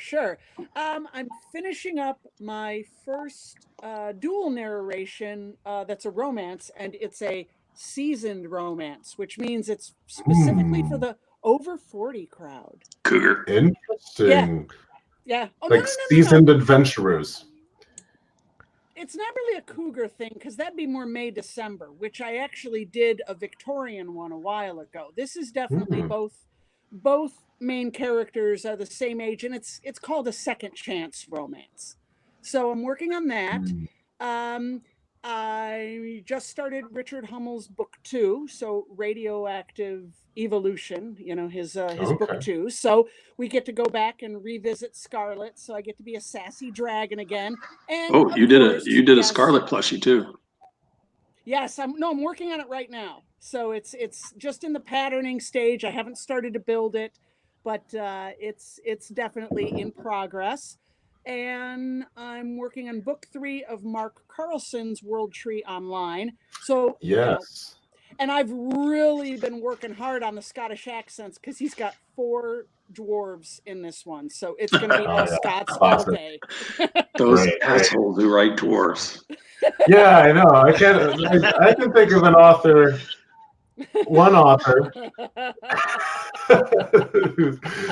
But it's amazing though. Like I remember when Jeff finished. Was it Greystone 2? He messaged the group. He was like, "Shit, my Scottish has leveled up after this book." Like, oh my god, it does. It is leveled up insane. for sure. Because Mark's book is 22 hours long. And after 22 hours of Scots, I mean, you're either going to get it or you just might as well walk away. But it's been great, and I'm just really glad that I don't have to do ogre voices anymore. So I'm sure he's got another surprise, in the works for me. But those ogre voices, just all that gravelly, kind of stuff. Just get a little after a while. Just throw a little, sound effect on there. Just slip that in there. A little voice deepening. We've been talking about whether or not we're going to start slowly incorporating sound effects or at least a theme in there. But I didn't do it for the first 2, so it would seem kind of strange to bring it in on book 3. But it is a really long series. He's got a lot of side books planned for it. So that is an interesting kind of question that we've grappled with at Sound Booth Theater, like developing a sound effects department and being able to provide sound effects more regularly on books that and because we're in lit RPG game lit, and like 90% of our stuff is all series, there's very few one-shots. Right. When you want to incorporate sound effects, it might be on book 3, book 4, which can be jarring, I think, for the listener. I don't know, like Nicholas, like have you listened to audiobooks as well, right? Yeah, quite a bit. I listen to them while I'm working and driving around for work, so I listen to quite a bit. Have you experienced like a shift with sound effects? I don't know. I feel like Sound Booth Theater has done it with a few of our projects. Have you noticed I can't say that anything immediately comes to mind. I mean, I'm sure you've seen it, but there's always endless complaining about change of narrator, so that's always kind of a mess. But I haven't really seen anybody. I've seen some people are really opposed to sound effects or music in the books, just in general, not like, oh, they added this and it wasn't there before, but they're just like, I hate it, I can't stand it. And I really can't relate to that because I really love like the full audio drama. Listening in tonight. And, we've got we got some play-by-play happening. Yeah, we did. I gotta So it every once in a while and make sure I'm doing my job. But I don't really get that because ever since I think the first one of your books that I picked up that had the full audio drama effect really going for it was the Cherry Blossom Girls series, and I just loved it, like, how it says, like, oh, he started the shower, and then it starts, like, the sound effects of the shower running, and I was just like, damn, it's so immersive, and you keep it, subtle enough that it's not real intrusive, because obviously if it was drowning out the speaking, that would be a big mess, but... And who wouldn't want to be immersed in that scene? Right. Yeah, I've seen that too. I think it's a vocal minority. I'm not a big audio guy myself. Well, the thing that really blows my mind is I actually have like some sort of a auditory processing issue where if you're gonna get down, then get down. I have an auditory processing issue where, you know, they call it the cocktail party effect, where if there's a bunch of people speaking around you, you can still focus on the one person talking to you. Like that part of my brain just doesn't really work. So I would think of all the people in the world who might hate audio drama stuff, it would be me. But I'm like, at the non-speaking noises versus speaking. If there was, conversation in the background to try to like simulate a cafe or something, that'd probably make me insane. But like soft music or the sound of a shower or traffic or something that's obviously not speaking, I've never had a problem with, and I actually enjoy it. So I'm not sure why it is that anyone would say it makes it difficult for them to follow. I just don't get it. Yeah. It's well, I mean, they can be jarring. I've experienced some, like listening back to some of my own stuff, being like, "Ooh, yeah, that jumps out at me." But Facebook user who is watching right now, don't know what your name is, Facebook user, but thanks for being here. Says the sound effects on some of the battle scenes in ELLC 4. Everybody Loves Large Chests 4 today made me think I was having car problems. Which is it's a funny little challenge for putting sound effects in books, because I feel like we've had someone else in the past comment who said, "Oh, we've got the playback happening again." Okay, sorry about that, guys. It's all good. It's all good. Saying that they're playing it, they're listening, and then all of a sudden there's like some sirens or something, or like car horns, doorbell honking, and they're like, "Oh shit!" Like, that's an interesting little challenge. I was the first two Greystone books didn't have a lot of sound effects, but you guys included them in book 3, and I was going down the road. I was on a road trip listening to it, and there's the scene where Lugs starts taking on the bunnies, and somebody else is describing him getting his junk bit off, and in the background somebody did the scream of Lugs getting his junk bit off in the background. I nearly wrecked my car. I laughed so hard. I think that sound effects work best for comedy.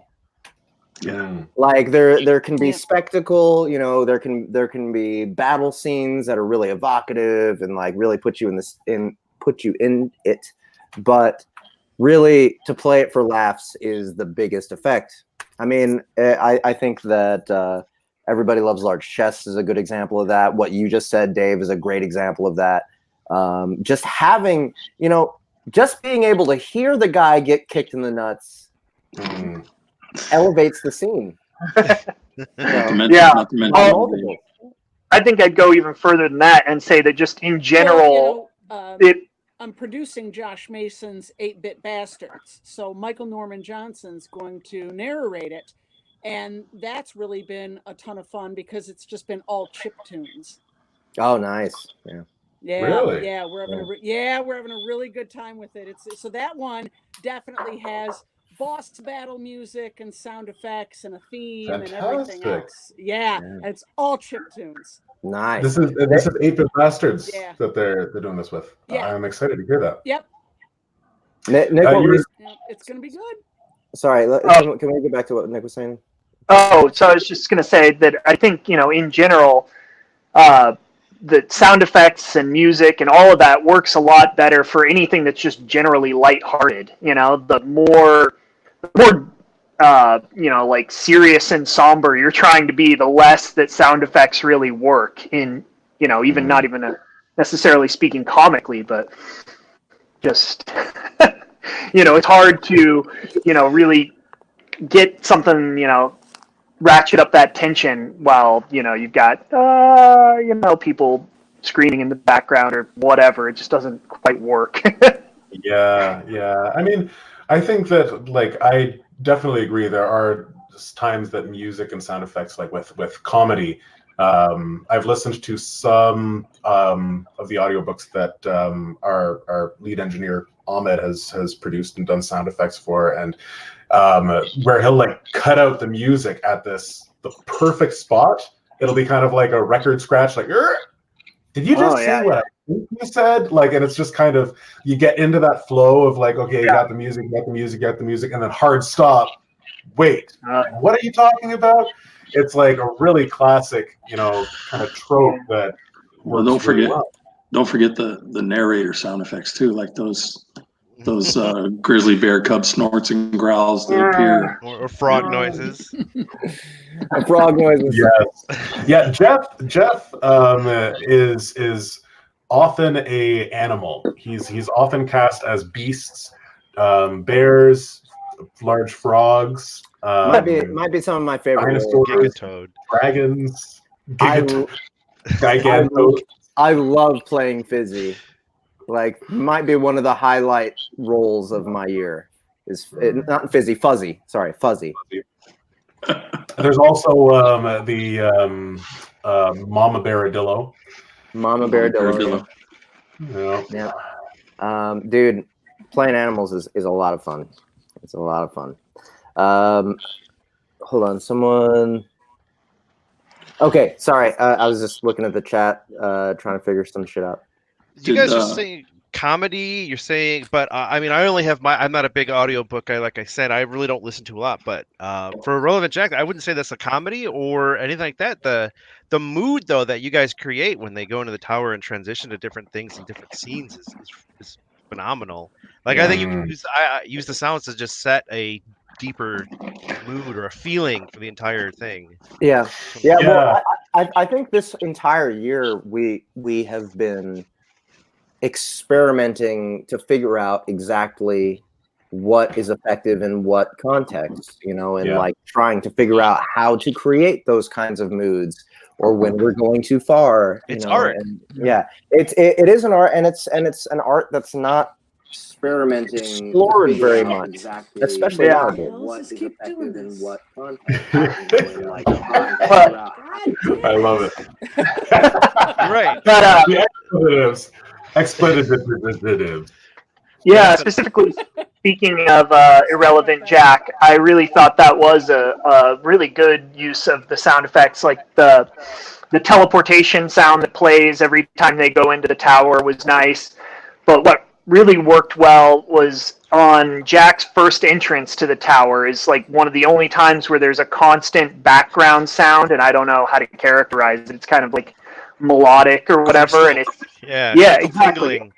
Yeah, exactly. I don't know what exactly to call it, but it really built that sense of like awe, because they're like, oh, the tower, it's always different. You have no idea what it is. I mean, I knew what it was like because I'd read the book before I listened to the audio, but when they go in, it just made such an impact on like, this is a bizarre and like unknown place. That was a really great use of sound. But then when it's doing a lot of the more impactful stuff later, like I was saying, when it's high drama, for the most part, you aren't using sound effects. You're just using the voice and the silence. Because like you were saying earlier, silence can really be a great tool when you're talking about audio, not just for, like you said, cutting off the music to do that like record scratch thing, but just letting a little bit of dead air hang for a second after something really important can really ratchet things up emotionally. Yeah, and they use it in movies all the time. Yeah, exactly. And I mean, in the audiobook context, like ambiences can also be very effective.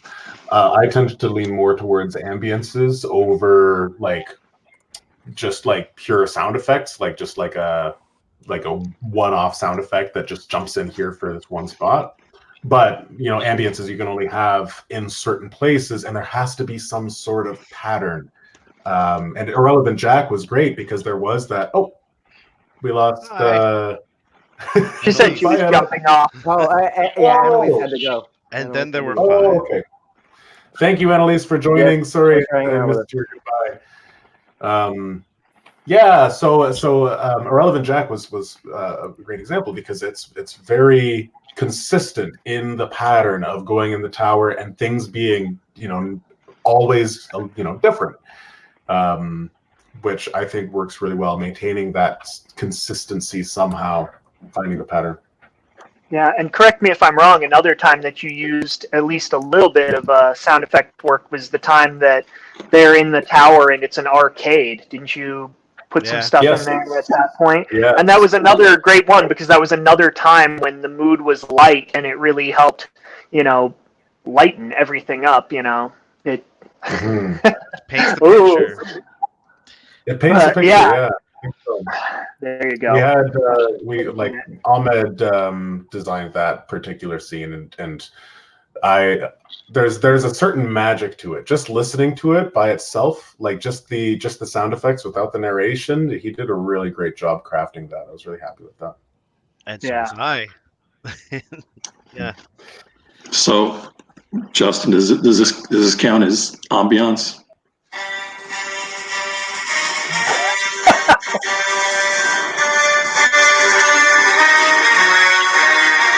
That is so loud. Sorry. That's crazy. Yes. Yes. The Darth Vader theme playing on a phone ambience. We use that one often. Oh. That's great. What made you think of that, Dave? Just thinking about sounds that make you automatically think of good guys, bad guys, danger. I was just watching a thing on that about like horror movies specifically because it's Halloween and how they were comparing some of the better scenes and some of the worst scenes. And usually it's the scenes that are, less is more kind of a thing with horror where you get to feel the tension and you get to, you can manipulate the human mind with these tricks, but like letting them feel in like not safe or by the theme song you just said, just dramatic march to remind you of a military, fascist state or something. It is a powerful sound is a powerful. Yeah, I actually just watched something about sound or music design specifically pointed at the newer Star Wars films, and they were talking about how every good sound moment in those movies was basically just living off of the prior movies. That instead of being inspired, they basically just pulled things straight out of the prior movies and nostalgia. Because they were going for nostalgia, but it ends up leaving the new movies kind of soulless. They don't have any voice of their own because anything that makes a connection with you is just lifted basically straight out of the prior movies. Right. And it's not specifically designed for that moment. Yeah, well, I mean, like the scenes where you see Vader, it plays Vader's theme, and I mean that was to be expected. But there's no great music that kind of plays with the themes. Anytime that there was something special, it was just, oh hey, have some nostalgia. Here's a very slightly tweaked version of this. What is it now? 45-year-old song or something. That's a great point. Yeah, Rey needs her own theme song. I mean, yeah. Right? Yeah, they talked about how Luke had his Force theme, and it first plays when he's looking out at the sunset and wishing for something more in his life, and then it plays again when he's looking at the ruined farm and his aunt and uncle are dead, and now he's getting the adventure he wanted, but not the way he wanted it, and they changed the tone from longing to a tone of mourning, and it's the same song, same theme, but it's just tilted slightly to convey this other emotion, and how they just didn't do that with the new movies. Yeah, until they figure out how to transmit smell, music is going to be our most evocative feature. It was funny. That's another thing. I was just talking to Dave, a writers group, fairly recently about dialogue or character tags. Like when you say what hair color they have and things. One of the things I like doing in my books is, especially the harem ones, because that's where it's mostly effective. Everybody has a smell, and it's another manipulative thing you can do to get the readers to just remember that scene or that character much more viscerally if you incorporate smell into the descriptors. I have described a few of my female characters as smelling like various types of cookies. I usually do fruits. Is what I go for. But there's a lot of tricks out there. Yeah, Sound Booth Theater's still working on that. The smell-o-vision. Trying to figure out ways to translate smells to sounds. Hopefully, we'll get it figured out. Don't worry. We'll have true VR maybe in a couple of years. We're starting a research and development department next year. That's where you're going, isn't it? That's their first project, is figuring out how to take a description of a smell and turn it into a sound. So nice. Considering how much I enjoy zombie it sounds like strawberry. Considering how much I enjoy zombie stuff, I'm really, really glad they haven't invented smell-o-vision yet. I don't need to smell any of that. When that happens, we're all going to switch and start writing cookbooks. Yeah. That sounds right. Yeah. Yeah, it'll be, every book will suddenly become like what was that, End Online, where every book started being more and more about the food he cooked, and it describes it in all this flowery, metaphorical ways, about how it was like the taste of summer, and You'll get more and more of that in literature. I like that for George R. R. Martin does that a lot. I like the way he describes food and spreads and things like that, like whole chapters to what a roast smells like. Ramon does that. Really, Ramon writes about some of the dishes that his mom cooked for him when he was a kid, but he puts them into his books, and they're so tasty sounding. He writes very good food. Oh man, you guys are making me hungry. Yeah, I'm hungry. Thankfully, I ate right before this, so I'm good. Good. Jeff, you said you're working on smell, but what about taste? You got to get that in there next. Come on.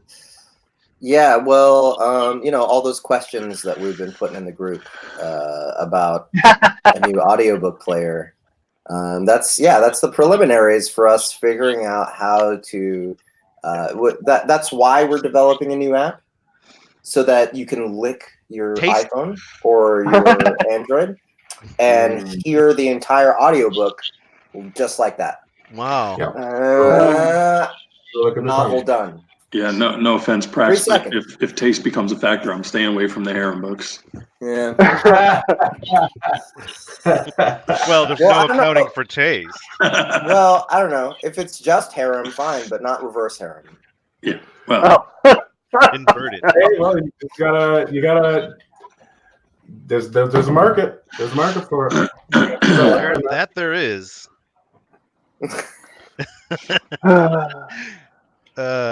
Yeah. Taste. The taste of whiskey apple juice in a mug. Yeah. Whimsical apple juice, you mean? It's all apple juice.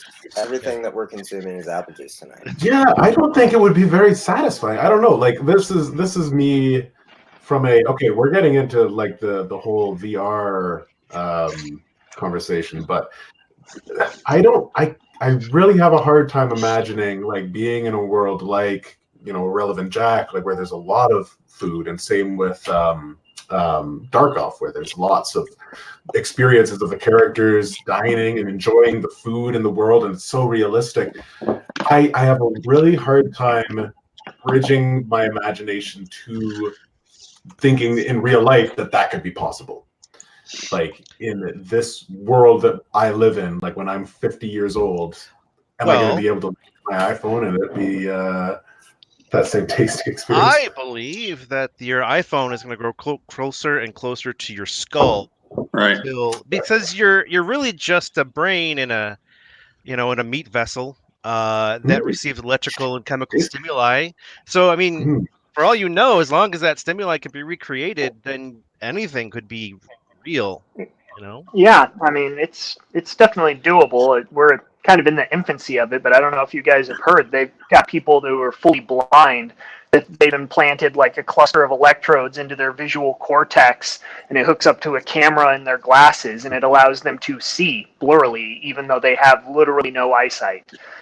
And they're literally seeing through a camera, and then the signal is just inputted directly into their brain. And the thing that's wild about it is, everybody thinks, it'll have to be so complicated because you're going to have to figure out exactly what every neuron does, and stimulate just that one. And yeah, if you're going to get into a VR capsule, that's how it would have to work. But in the case of these implants, it's literally just dumping something into your brain, and your brain figures it out. plastic enough that they actually, another one that that blew my mind is they have a setup where people who can't see can wear this thing. It has, again, a camera mounted in the glasses, and there's a little ribbon cable attached to this little flat board with pegs that can protrude, and they put it in their mouth, and they can learn to see with their tongue because it pushes out Braille. pegs to kind of like Braille, yes, for your tongue. It's like a little 50 by 50 resolution thing, and it's pushed out for white and laid flat for black. And with enough time, people have trained themselves to understand that certain sensations on their tongue correspond to this is an obstacle in front of me, and they can go around it. It's just Whoa. Hopefully. Movie, go ahead, Dave. Let's just say, hopefully, in 50 years, or 60 years, when full immersion VR is a real thing, people will look back at us like we look back at Asimov and Bradbury and be like, how did they know? Yeah. Hopefully. You are the Bradburys of our day. What movie is it? I'm picturing a movie where there's Johnny Mnemonic. Yeah. No, I wish it was. That would have been hilarious. I'm thinking of this movie for absolutely no reason. I don't even know what movie that is. What is Johnny Mnemonic? That's Keanu Reeves with the implant in his brain. It's relevant. It is relevant. Fair enough. No, I think it's Alien. I think it must be Alien, First Alien? The original. Yeah, where there's this scene where I know it's a female character is up against a wall, and she's the creature is a river, and the tongue comes out and starts licking her face. Is that Alien? No licking an Alien. Right. That'd be face melting at that point. Well, it's got her pinned to the wall, and it extends the little proboscis with the second mouth towards her, and she's cringing away from it. Yeah, I think it's species. I think it's species. No, because the woman is the one who would be licking. Yeah, somebody. no, it's like the third Alien. It's the one where she's a clone. It's the third or fourth Alien movie. It's the one where she's a clone. No, there's no licking. There's no. There's no licking in Alien. There's the white baby creature that gets hatched licks her, thinking that she's its mom. There is definitely a horror movie with licking involved. Yeah, one or two. It's got to be like a '90s movie or something, or maybe 2000s. So there's a scene in Braveheart where that guy captures the female Marion is her name. You remind me of my daughter back home, and he licks her face. Is that what you're thinking of? Maybe it's Venom. Maybe I'm picturing Venom from the original Spider-Man, the one with Tobey Maguire and Eric from that '70s show. The one of the worst miscasts ever. Horrible cast. Topher Grace as fucking Eddie Brock. Get the fuck out of here. Yeah, that was not a good call. What? They're I thinking can't about even imagine. A multiverse Spider-Man movie has been kind of rumored, at least on Facebook. It's already out. The multiverse. No. The one with Tom Holland, Andrew Garfield, and the original Spider-Man, Tobey Maguire. Oh, with the real live action with the I would not Spider-Man watch actors. Yeah, I heard about that. I would have to say I would not watch that. If they did something that ridiculous and they put all the previous Spider-Man actors into one single movie, Jeff, come on. Just for the insanity. I'm a huge Spider-Man fan. I fucking love Spider-Man. He's the best. He's the best superhero in my opinion. As far as any superhero, as far as a philosophy, I follow Spider-Man more than any other person, any other superhero. I feel like he embodies a lot of my own philosophies, but dude, that would just be goofy. I'm sorry. All the Spider-Mans no, I'm sorry. Number one, Andrew Garfield's Spider-Man was so annoying because He was like cool. Yeah, I'm with you. Spider-Man's not cool. At this point, there's Like, just Spider-Man so many is a nerd. reboots. Yeah. Spider-Man's not cool. He's just not. Like, Peter Parker is not cool. If he's skateboarding, if he's easily talking to women, do you like this new one? Doesn't make any sense. Yeah, because he's not cool either. He's not cool. Like, that Spider-Man is not cool. He's a little fucking, nerdy twerp. It adds so much to the kind of emotional weight of the like, hero fantasy too, to have him not be cool. Yeah. Yeah. In that last movie, Far From Home, is that what it? Far From Home? Yeah. Took him the whole movie to tell the girl that he liked her. Took the whole movie. Yeah. It was a good movie. Because he's a little douche nozzle, right? Like, that's like, I mean, that's so we can't drink, but we can say douche nozzle. I'm gonna go ahead and say douche nozzle is not something that you associate with Peter Parker. I'm gonna go ahead and put the record. Kind of. I mean, douche nozzle. I thought that was reserved for people you didn't like. Okay, maybe, but all I'm saying is use your words. All I'm saying is maybe I've been drinking more apple juice than the rest of you. I've had some. He's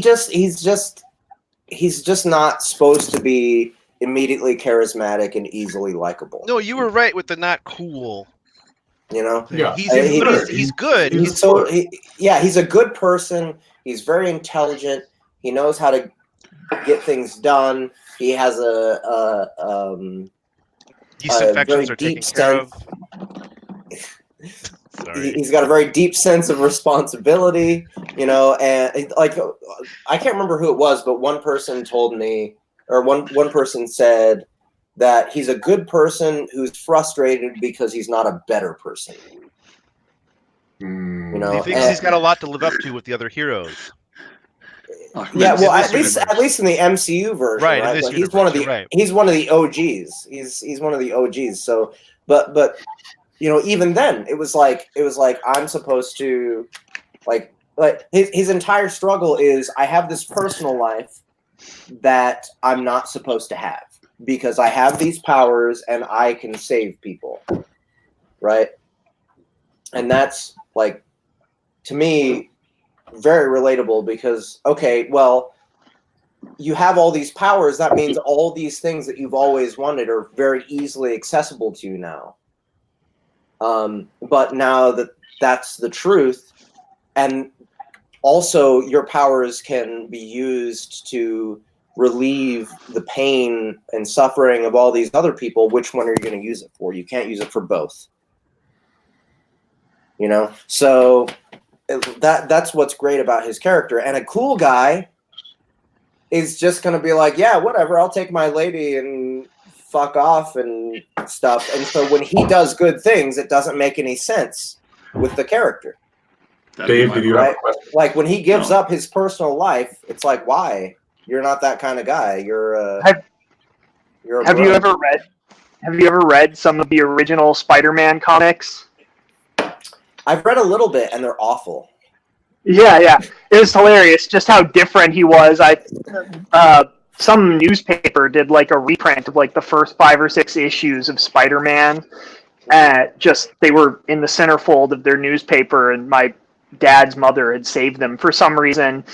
And so I'm digging through them, and like he goes, and the Fantastic Four are having this big party, and he's like all bitter and resentful because he's like, what the hell? How come I don't get to go and have, fun at parties, So he uses his webbing to make this huge like bat thing, and makes the webbing slingshot and launches this webbing bat like into the party to scare the shit out of all the guests, just because he's resentful that they're getting to live it up and have this social life, and it was just like, wow, this is a totally different character. Yeah, exactly. That's what I was thinking of when Jeff was saying it. I was like, yeah, the original kind of was an asshole. And there's, the scene.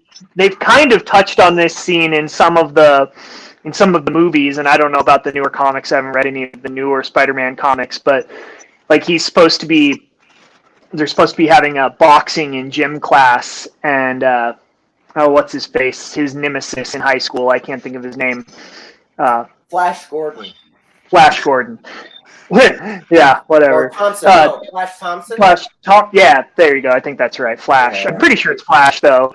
Is talking about how he's like hot shit, and he's gonna beat him up, and so he puts on the gloves, and he's like, "Well, I can't win this boxing match against this guy because I've got superhuman powers, so obviously I have to lose." And Flash ends up making him mad enough that he decides, "Okay, all right, fine. Like I've kind of dodged his punches, and I'll just lightly tap him, and that should be enough to kind of show him that I'm not someone to be pushed around." And he lightly taps him and knocks him completely out of the ring, but nobody believes that he did it. And so Flash tries to play it off like he's just hamming it up, and everyone's like, "Oh, ha ha, yeah, that's funny." He like staggers back into the ring, and it's hilarious. Coincidentally, also the plot of Teen Wolf. Yeah. Is that a thing that happens? I wouldn't know. Teen Wolf with the basketball game where he's trying to play casual and just do his own thing, and then he goes nuts and starts blasting people around the court. Michael J. Fox, the badass werewolf. Yeah, you gotta be. You got powers. You gotta sandbag yourself. That's the thing. You're in public. With great power comes no Uncle Ben. Yeah. So if you're a cool guy, like if you're Andrew Garfield, by the way, I want to say Andrew Garfield is a great actor. Like he is amazing. I don't know if you guys have ever seen Dr. Parnassus or The Imaginarium of Dr. Parnassus. Like a long time ago. Oh my God, an amazing movie by none other than Terry Gilliam. Hello. Mm-hmm. But that was actually speaking of comic books, that was actually Heath Ledger's real last film that he just wasn't able to complete because he was dead as fuck. That'll put a damper on your movie. This is so dead. He was super dead when they still had some stuff to film, but they still kept him in, and it still was a good movie despite that. But I mean, Andrew Garfield and everything else I've seen. Yeah, everything else I've seen him in, he's been amazing. And I can't really blame him for not being good in Spider-Man because he was written that way. He was written as a cool dude, a skateboarder, chill, cool guy that everyone got along with. Like it was. It's just I can't watch these movies. What about Into the a decent Spider-Verse? Spider-Man, just a bad Peter Parker. Whoa, who the hell are you? This is Gary Francis. I'm Franklin. Oh, hey Franklin. Welcome. I'm Gary. Yeah, I was a little distracted because Gary came on and immediately started stripping. I was curious to see how far he's going to go. As far as I'm paid to go, man. Yes. Gary will be here with us for a little bit. I actually have to go to I have to go to a party with a bunch of old Asian ladies very soon. But but Gary's here. And Gary is our newest narrator here at Sound Booth Theater. Hey. So please, Gary, tell us about yourself. My name's Gary. I'm from Ireland originally. I live in Texas with my wife, whom I met in Japan, but she's from Texas also. Tonight I'll be drinking some Lagavulin 16 because it's awesome. Oh, listen to that. Yeah. Speaking of now I gotta drink some more. Gary, what do you think of this? Green I've never snot. had it. Oh, look at that. Green snot. You've never had this? Green Snot, the best Irish whiskey in the land, made from the snot of true leprechauns. No wonder it's so delicious. I'll drink that. Magically. What's the swearing rule on this channel? Are we allowed to swear? Swear as much as you can. 7 swears a minute. It's like drinking a fucking peat campfire. I love it. Wait. Swear as much as you can. Is that really the rule? Yes, that's the rule. Do Whenever you can fit one in, do it. God fucking damn it! I wish I would have known that from the start. Son of a holy whore! I was supposed to be swearing. As a general rule, if you see my face on a podcast, swearing's allowed because I don't get invited to the podcast, so swearing's not allowed. Jeez, oh, Pete. No, I mean I understood swearing was allowed, but I didn't realize we were supposed to go out of our way to try to swear. Contractually obligated to do it. Yeah, sorry, Nick. You gotta. Wait, you guys got contacts? Where did this come from? What is that? Happy ending? Happy ending? I don't know. Where does that come How from? people have one right now? I mean, who set it up? I mean, whoever set it up failed. You're fired. I don't know how you guys knew what was going on below this bar, but hey. He's testing out the new plushie. I wonder if that's in reference to the party with all the old Asian ladies. Maybe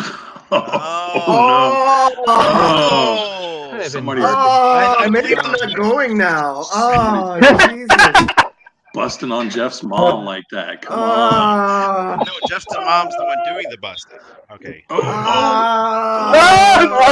goodness gracious. Apple juice.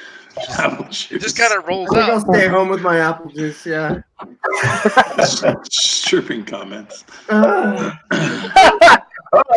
This party's getting started. How dare you, sir? Goodness. Oh, boy. Well, when Prax is found dead in a few weeks, we'll know who did it. All right, Gary. Yeah. Gary, we need you to tell us. Was it I'm sorry, what? We need you to be 100% honest, and we need you to tell us and the audience here, right, who are enjoying the party with us, what it's like to work with SBT. Because you're the newest one. You're the newest member. It's great. I mean, I like. It's Bullshit. so good. Come on, like, would you be real for us real quick? Come on. The recording process was difficult to get my head around, but I think that I did. Although the proofers might be like, "Nah, he don't know how to do it." Okay. But other than that, he don't know. It's like a very supportive network of people, and I don't know. I felt good about the whole process so far. I mean, maybe after a while, it's be like, I hate those guys. They suck. But right now, I'm feeling good. Yeah. Good. All right. Cool. Well, I thought you were a shill for a second, but maybe you're legit. You're legit. Irish people can't lie. While he was talking, he was sending me a message, and it says it's like getting kicked in the nuts by a dozen Come leprechauns. on, man! Stop! What are you doing? Feels private. Okay. All right. So, on my sabbatical, I'm coming to Texas, and I'm coming for you, Gary. Do All right. it. So you better be ready. Dude, this is the perfect time for Sim's phone notification to go off. Well, I'm coming for you, Gary, and you better have some fights ready for me. Between me and you, or like no, walking fights, or like scripted, wherever you can find them. Wherever you can find them. Just like driving around. Set up some fights. Yeah, his We're trip going. so that like he's at the airport, he gets off his plane, he's going to pick up his baggage, and like some guy starts assaulting. There better be a sub boss waiting for me when I get off the fucking plane. I know you can fight. Punches O'Reilly. So use this. There's a lot of Irish. I've got an ambiance for that fight. You ready? Oh yeah, here it is. You'll do fucking nothing. You'll do fucking nothing. Tippy toes? Tippy. Imagine fighting to that music. Like, it's so weird. I gotta say, Dave's taste in music is a lot different than I expected. These are all my text tones too. Darth Vader's Death March and Dance of the Sugar Plums. Yeah. Yeah. Take a true martial artist to make that happen. That was perfect. Corny joke from Justin, followed by that. That's the old one too, Dave. Glad you had that queued up. I used to have a whole. No, go ahead, Dave. So I used to have a whole narrative that I go through and sitting at the bar using those as like emphasis during different parts of the story. I have like 30 of them set up that are all part of the story. Nice. when you're bouncing and it's not busy, you got to pass the time somehow, right? Yeah. So Adventurers Academy. I did my voices for the first set, and I'm only in the first set. It works. It works fine. I was very worried. It took me 2 days to do that because, because there was the dwarf. Yes. Catherine. Here's the thing. Scottish, man. I have to warm up. I did the dwarf character one night. Yeah. And I listened back. I was like, what? Did I do him as Russian when I was doing it? Because I knew I wasn't doing that character. You did it as Scottish, but I didn't listen to you because I was like, that's cheating. I need to be able to do this shit. So I did it the first night, and I listened back. I was like, this is ball sacks. I need to. Oh no. I can't do this. So I had to do all of his lines again the next day. Right. Man, dude, Scottish is like. I don't know. Honestly, for you, Gary, it must be easy as fuck. But like, I enjoy Scottish, but Australian, I just can't keep it consistently going. I fall out of it all the time. So I suppose everyone has. You fall into Cockney, don't you? Oh fuck! The worst one was, I used to work for a street theater company, and I was dressed as a puppet that I assume was supposed to be. I had to do a Jamaican accent, but the Irish Cork accent has a really similar lilt to it. So all of a sudden I'd find myself speaking in an Irish accent being like, fuck, this is completely wrong. Not to mention how insensitive the other one probably was. But it was just like, I'm both inaccurate and insensitive. This night sucks. Yeah, it's amazing how much the same Jamaican is to Irish. Like you would never think about it, or at least putting them on paper, but then you listen to them next to each other, it's like, wait a second. They are really close. Well, I suppose it's like if you've watched Cool Runnings, you think you know what it sounds like. But I used to work with Jamaican people when I lived in Japan, and it was like, oh, they sound nothing like that.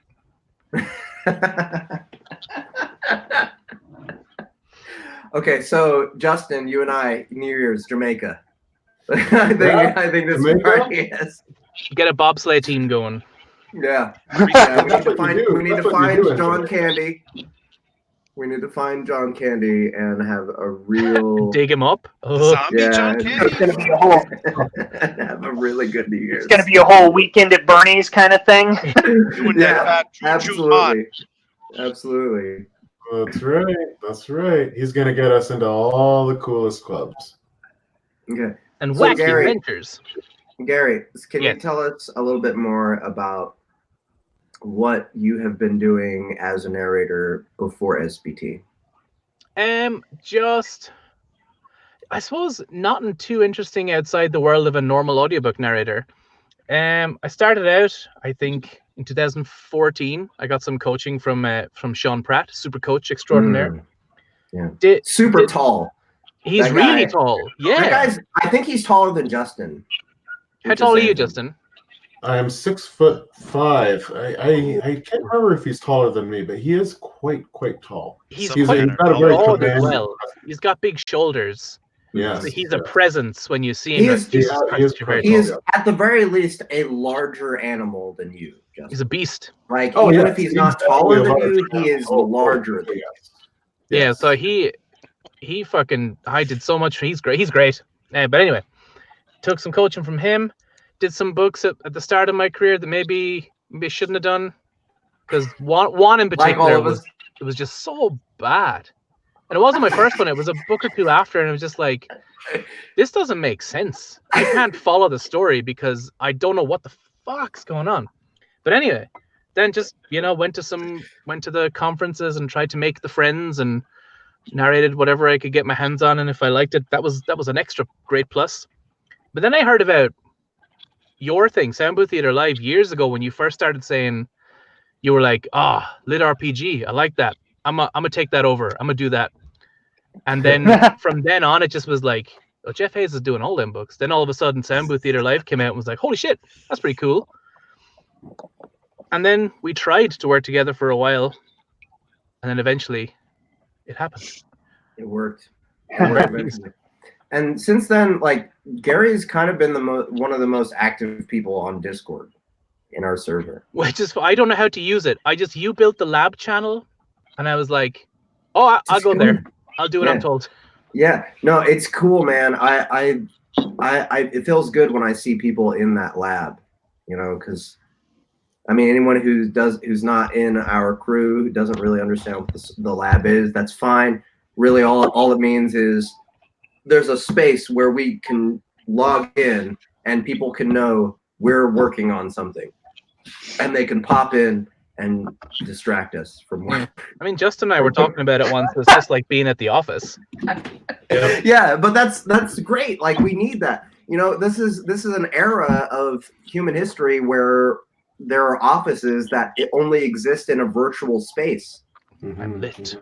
Too much. You know, so yeah, maybe, but like it really makes me feel better because, dude, this has been the loneliest job forever. You know, like literally in a box on your own, just literally locking yourself out of the bigger room that you were just in. Yeah, be in a smaller room, right? So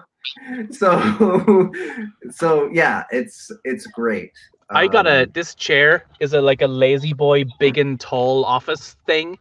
Barely, I have to assemble it in the booth or it won't get in. And it's also like, it's not really practical for turning around, but it's really comfortable. So it's like, I don't know, at one point, yeah, I'm comfortable, but also I can't move because it's so big and just like, Yeah, well, you know, maybe someday soon you'll be broken of that, because honestly, the way I narrate, if I'm comfortable, I'm not going to do a good job.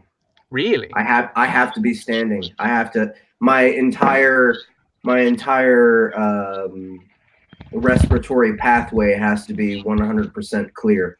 And I've not tried flexible. Standing yet. I should do it. Standing is the only way for me, man.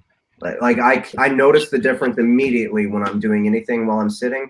Like when I'm doing Sound Booth Theater Lives, I'm sitting, and I'm never gonna get as good of a performance. I know it. I can feel it immediately. It's just when I do Sound Booth Theater Lives, I'm trying to reserve energy so I can continue to work for the rest of the day. So that's why I'm sitting. But my performance is always going to be hampered by the fact that my respiratory passage is not optimal. All right. You know, and my spine's not straight, and I'm not, you know, working on my own actual body structure. I'm leaning on something. If you're leaning on something, you're not, you know, you're just that's what sitting is. Your entire posture is leaning against another thing instead of. There's ways you can sit right though that I don't necessarily do, but like you're supposed to have your arse. You're not like, I'm sitting really badly now for narration, but you should be like sitting and back is not supported and I'm all straight and my neck is in the right position. But you're just like, and then he went into the bar and picked a fight with some guys. Yeah, it's great for storytelling and bullshitting and you know, just being in a social situation. But if you're actually trying to get some quality audiobook recording done, standing is the way to go, and it's going to reduce the number of hours that you can do per day.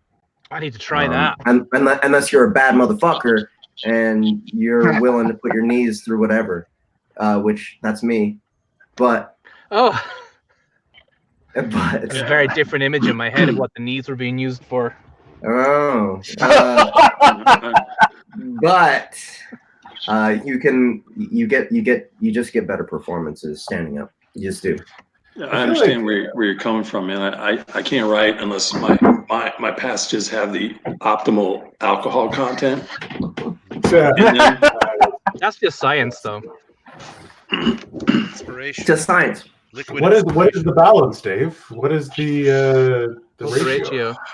Well, I don't know the exact chemistry, but I figure it's about 10% rum per volume in my blood. Then I'm good. Okay. That's healthy. I think that is. I think that 10% is the recommended amount. Blood That's the alcohol doctors level? say. Well, you know, it's pretty much maintained that level for the last 30 years, so it's not like I have to work at it. It's just there. Oh, I see. It's becoming part of your biology. We're looking at a painting here. There's a skull and a little salad fingers is standing on the skull, it looks like. Is it salad fingers? I love It's Primus. It's a Primus poster. It's signed by everybody. I'm sorry. I had to do it. Yeah. That's exciting. Had to do it. Primus is the shit. My name is. I've only ever heard like a bass player do stuff. Oh, I've never listened to any of their songs, but he's a really good bass player, isn't he? He's insane. He's my hero. That's what he does. He is my hero. He's the one. He's maybe the one artist that has the most influence over my life. Oh, just all aspects. Yep. But as a bass player primarily. Don't tell Harvey Cooper. Don't tell Harvey Cooper. Ahmed, what is this in reference to? He gonna die. He gonna die. What, a salad fingers? Earlier, reference, by the way. What a callback! I just thought of that so long. Yeah, salad fingers, man. I put a reference to that in one of my Mark 2.0 book 2. A girl holds a doll and she has the name is like Martha Baxter Smithens or something. Like she has like the whole name for it. Yeah, that was Marjorie Baxter. Yeah, was it? Oh, there's 3 names. It's Marjorie Baxter. Humperdinck or something. There's yeah. Did you ever see Burnt Face Man? Yes.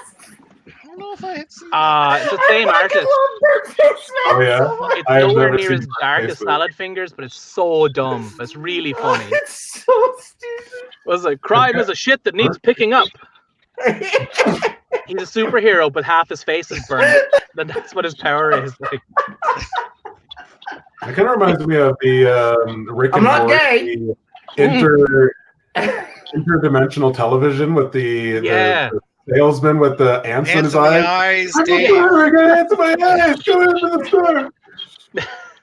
I love the two brothers one because he just loses it at the end. It's like two brothers. Yeah, that's all improvised. That whole incredible. Speaking of, anyone who's into VR, pick up Trover Saves the Universe. I think I've heard of that. It's amazing. Trover Saves the Universe. So it's a comedy game. It's VR. But the great thing about it is it's a parody on all video games. Nice. Of its type. It's kind of like Conker's Bad Fur Day. Oh, look at that. Better than back in the day. Over and over again. Died over and over and over again. Yeah. I do that in all video games, even Gran Turismo. When you can't die, like Tetris? Yeah. Well, I mean, I guess you can die. Tetris, man, that's one like the best games ever made. Yeah.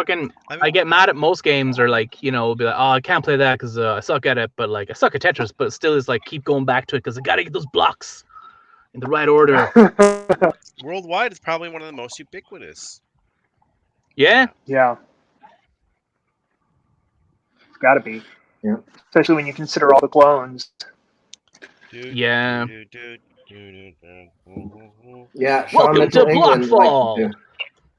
Speaking of not dying, when Warcraft first came out, I was one of the betas, but when Vanilla first came out and was I was in a house with 5 other roommates and I started playing it and I got on the noob zone on the Alliance side the very first day and I went out in the woods and I killed a bunny rabbit and it screamed. You guys all know that scream, right? You've all heard that. I was running around the house bringing everybody. I'm like, listen to this. This is the great. I spent like 6 hours killing bunny rabbits, doing nothing but killing bunny rabbits. This is the coolest thing ever. Bringing all my roommates. My one roommate was having a party, so I was bringing his people in and like, look at this. This is cool. So I had like 10 people watching me run around the forest killing bunny rabbits. I had a girlfriend who would, when she AoE'd and killed one of those rabbits, and you heard that thing, she would freak out and like just F4, like because she killed a rabbit, but she'd be fine killing everything else. Yeah, I had a girlfriend that was mad. madly in love with the baby Murlocs and their little Murkles found, and she get pissed at me every time. Every time one of them died, I was sleeping on the couch that night, man. It was like, no, you got to get 10 eyes. You get the Westfall stew. I mean, yep. You gotta get those intestines too. Too bad you stab him in the eye every time you kill him, and not get their eyes somehow. But she'd get pissed at me because I'd spend like 6 hours fishing in the game. She's like, "Why don't you pay attention to me?" I'm like, "I'm fishing. I'm virtual fishing, babe. Virtual fishing. Come on, catching. We gotta feed our virtual. Is this why we have so many killer bunny scenes for me, Dave? Because they're getting their revenge. They were a meaningful part of my life. Okay. Very impactful. Echoes through time and all the things you create. Yes. Nick, for some reason I thought that dog was a hamster because I kind of only glanced at it to the side of my peripheral vision when I first seen it. His little head is just like sticking up. It's like, oh, little hamster. What's great about that dog is it's sitting there expecting to be petted. Like you could tell just by its posture. It's like, okay, so go ahead, get busy. Do it. Looking at Nick's side eye, kind of like statuesque. The important question: if you thought it was a hamster, was the first thought that went through your mind, "Go for the eyes, Boo! Go for the eyes"? Because if not, I'm disappointed. I am disappointed in myself. What is that reference? Yeah, I don't know it either. I'm a bad Irish person. Oh, Jesus Christ. Baldur's Gate, you guys. Jeez. Oh, you're all terrible. That's weird. Yeah. I haven't played that in like 20 some odd years. Man. My first Baldur's Gate experience was on the PlayStation 2 playing Baldur's Gate Dark Alliance, which I don't think Baldur's Gate fans like. That was your first? Yeah, Baldur's Gate anyway. That's a great game, but the original Baldur's Gate is better. It's very different. Baldur's Gate 2 is even better. But like, I love to me that original like Dark Alliance is like the beginning of great hack and slash on console. Yeah, great. You know, it was like the original Baldur's Gate. Yeah, the original Baldur's Gate, like on PC, was not hack and slash at all. No, and it was, but it was a completely different type of great. You know, it was mostly like, graphics. Well, it was okay. So it was Black. It was Black Isle, right? If you guys remember, Black Isle was the company that started Fallout, right? And Fallout had that hex system going on, right? But it also was like forced turn-based RPG, right? Whereas when Baldur's Gate got started, they had that pause function, where you can have the battle work out in real time, or you can pause and you can tell all of your party members what to do, and then as soon as you unpause, they start doing their thing, right? So it wasn't actual turn-based, right? That took me way too long. What? Me? Gary was like real life. When you pause battles, like real life. No, but I mean, the only reason that makes any difference whatsoever is because you have 6 people to command instead of just 1, right? Whereas, like there's been plenty of real-time games before Baldur's Gate, but not with 6 party members that you all control independently. So that's what was great about Baldur's Gate. I never played the original Baldur's Gate, but I've played games like Torment and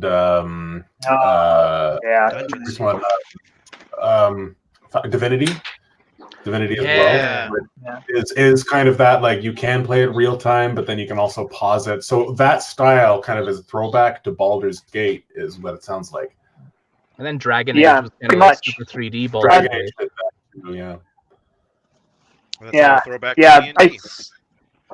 I can remember like the exact second that I got hooked on Baldur's Gate. It's kind of funny. We had computers in all of our classrooms in the high school that I went to, and people would bring in games and install them on the computers and play them during breaks. Nice. Mostly people played the original Half-Life. We'd get on the school LAN and set up games of like 4 players. But somebody brought in this game and it installed it, and I'm sitting there, and I didn't even know who had put it on. I saw just this screen, and there's a whole party and like a squirrel on the screen, and it paused, and I'm like, what on earth is this? They had walked away from the computer. I was trying to figure out how to unpause it, and I hit space, and it unpaused. And I was like, click the sword, click the squirrel, and the archer shot an arrow and killed the squirrel. And I was just like, instantly, I was like, I gotta play this game. I gotta find out what this game is. I want to play it. It's such a stupid thing, but it's kind of like Dave with killing the bunny. But like, as soon as I killed that squirrel, I was like, I have to get this game. I don't have any idea why, but you know, it wasn't even like a really new game at that point, but it was great, and I've just been ever since then. I've always been looking to like recapture that kind of feeling. Yeah, at the time there was so much magic around video games, and like we've kind of become, or at least I have become a bit, not what's the word? I guess acclimatized to them. Yeah. Where I like a new game will come out, and like 10 years ago, 20 years ago, like if I saw this game coming out, it would have blown my mind, and I would have needed to have it. But now it's like, okay, oh yeah, Outer Worlds, like it looks pretty cool. I think I'd probably enjoy that. Yeah, I'm not gonna buy it. Well, they'll never like sell out now, or your local shop. It's not like your local store is going to run out of the game and you won't be able to have it. It's like I'll just download it when I want it.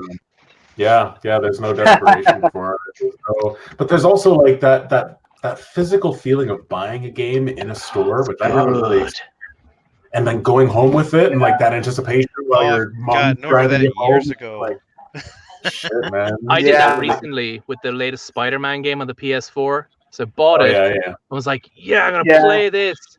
Put it in the console. It needs to fucking install for half an hour. The Dallas Cowboys were playing, and that always takes precedence in the house.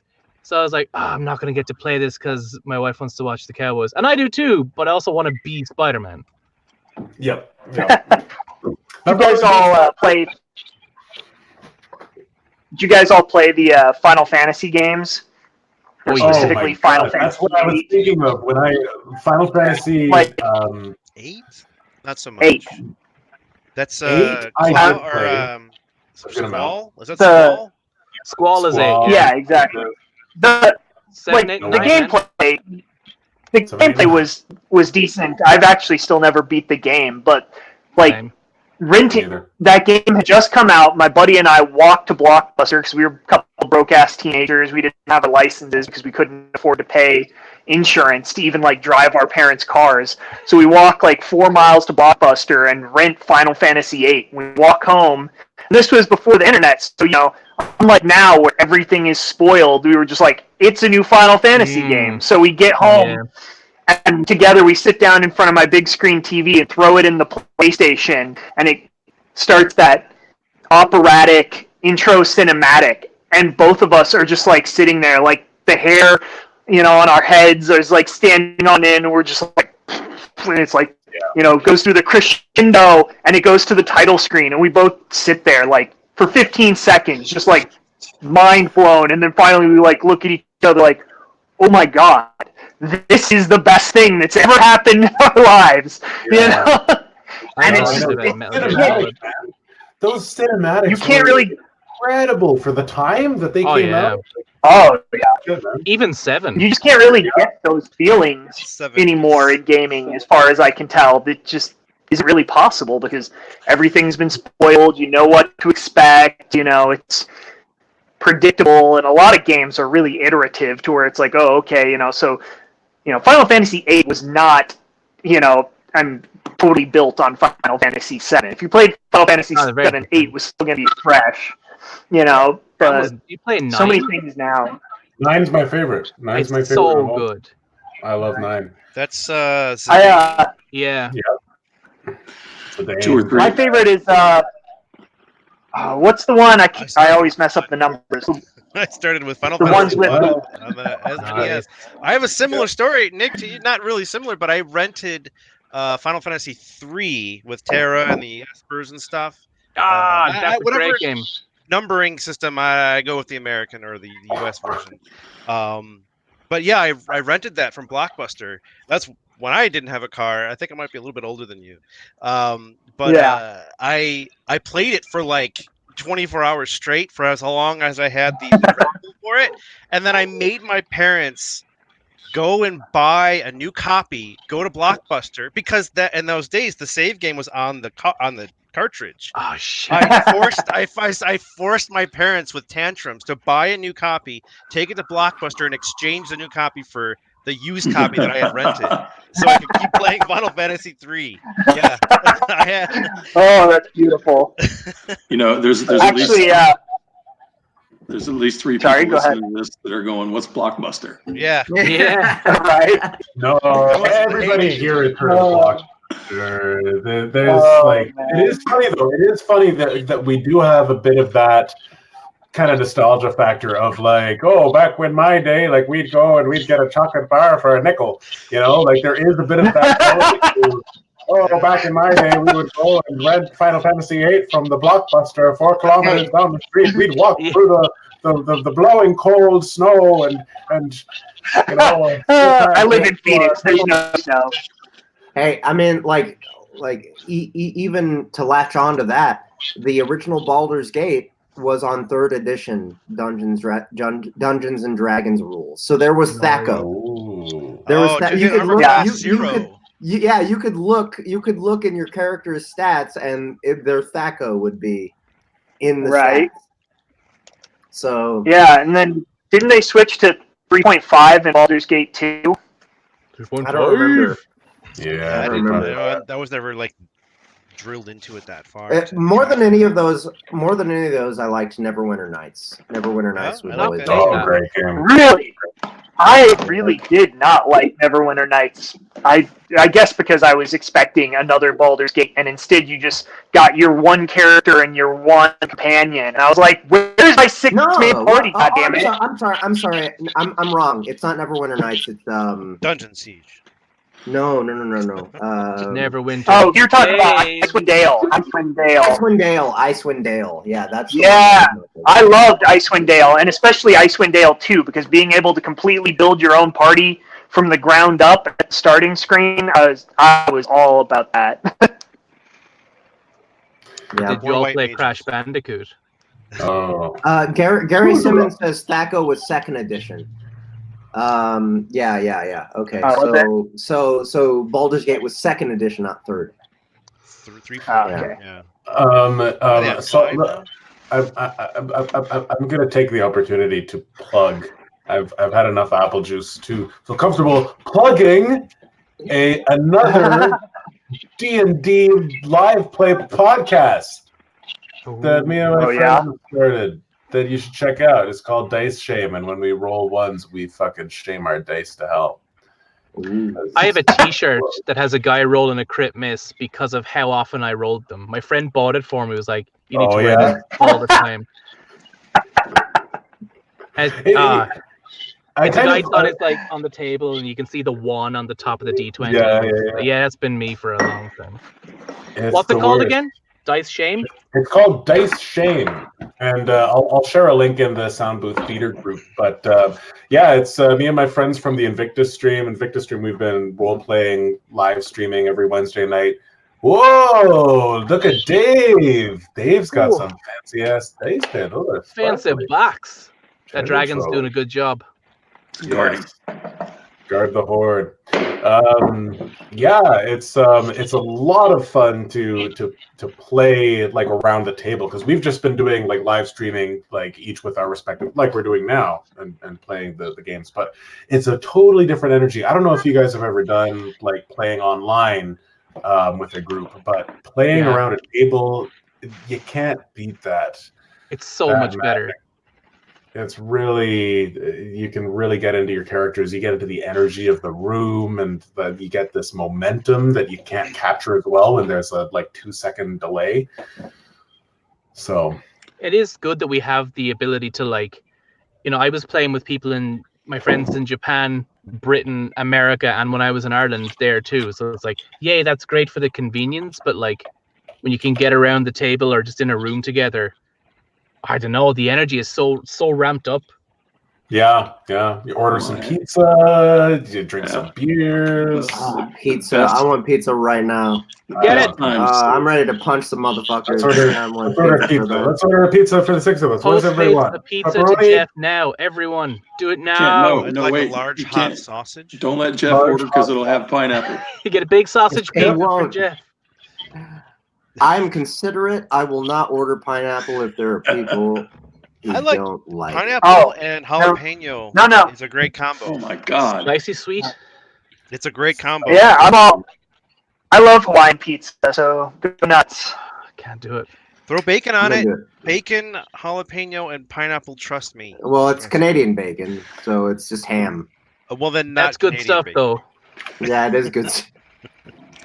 So I'll make all you guys feel young. My best memories of playing D&D were like 1982. Back we were in a school lunchroom. We'd take off like a corner table in the school lunchroom, and there'd be 5 or 6 of us sitting around playing the game during lunch. We have to stop every once in a while, like fight off the bullies and the guys who were making fun of us for playing this stupid game.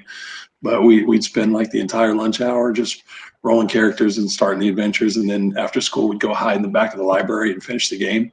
Nice. It was the best D&D ever. Like I was, 82. I was 11, 12 years old, so it was like it was new and it was cool. At least we thought it was cool. It still is cool, man. Yeah, it's getting cooler. Right. Yeah. Turning around. Yeah. Now you see like celebrities setting up dungeons in their basements so they can play D&D with groups and stuff. D&D dungeons. Workout guy, some guy like fitness expert or something, like spouting on about it, like arguing with each other. Mike, what's his name? The guy that married Sofia Vergara. He's actor too. I can't think of his name, but he's kind of like, what's that? No, I was talking bullshit. Sorry, I was saying a silly joke. Yeah, I can't think of his name, but he's like a hardcore. Got a whole D&D room set up in his basement and has like stars and Hollywood big names coming over to play. I know D&D. the guy you're talking about. Matt Damon. Matt Damon.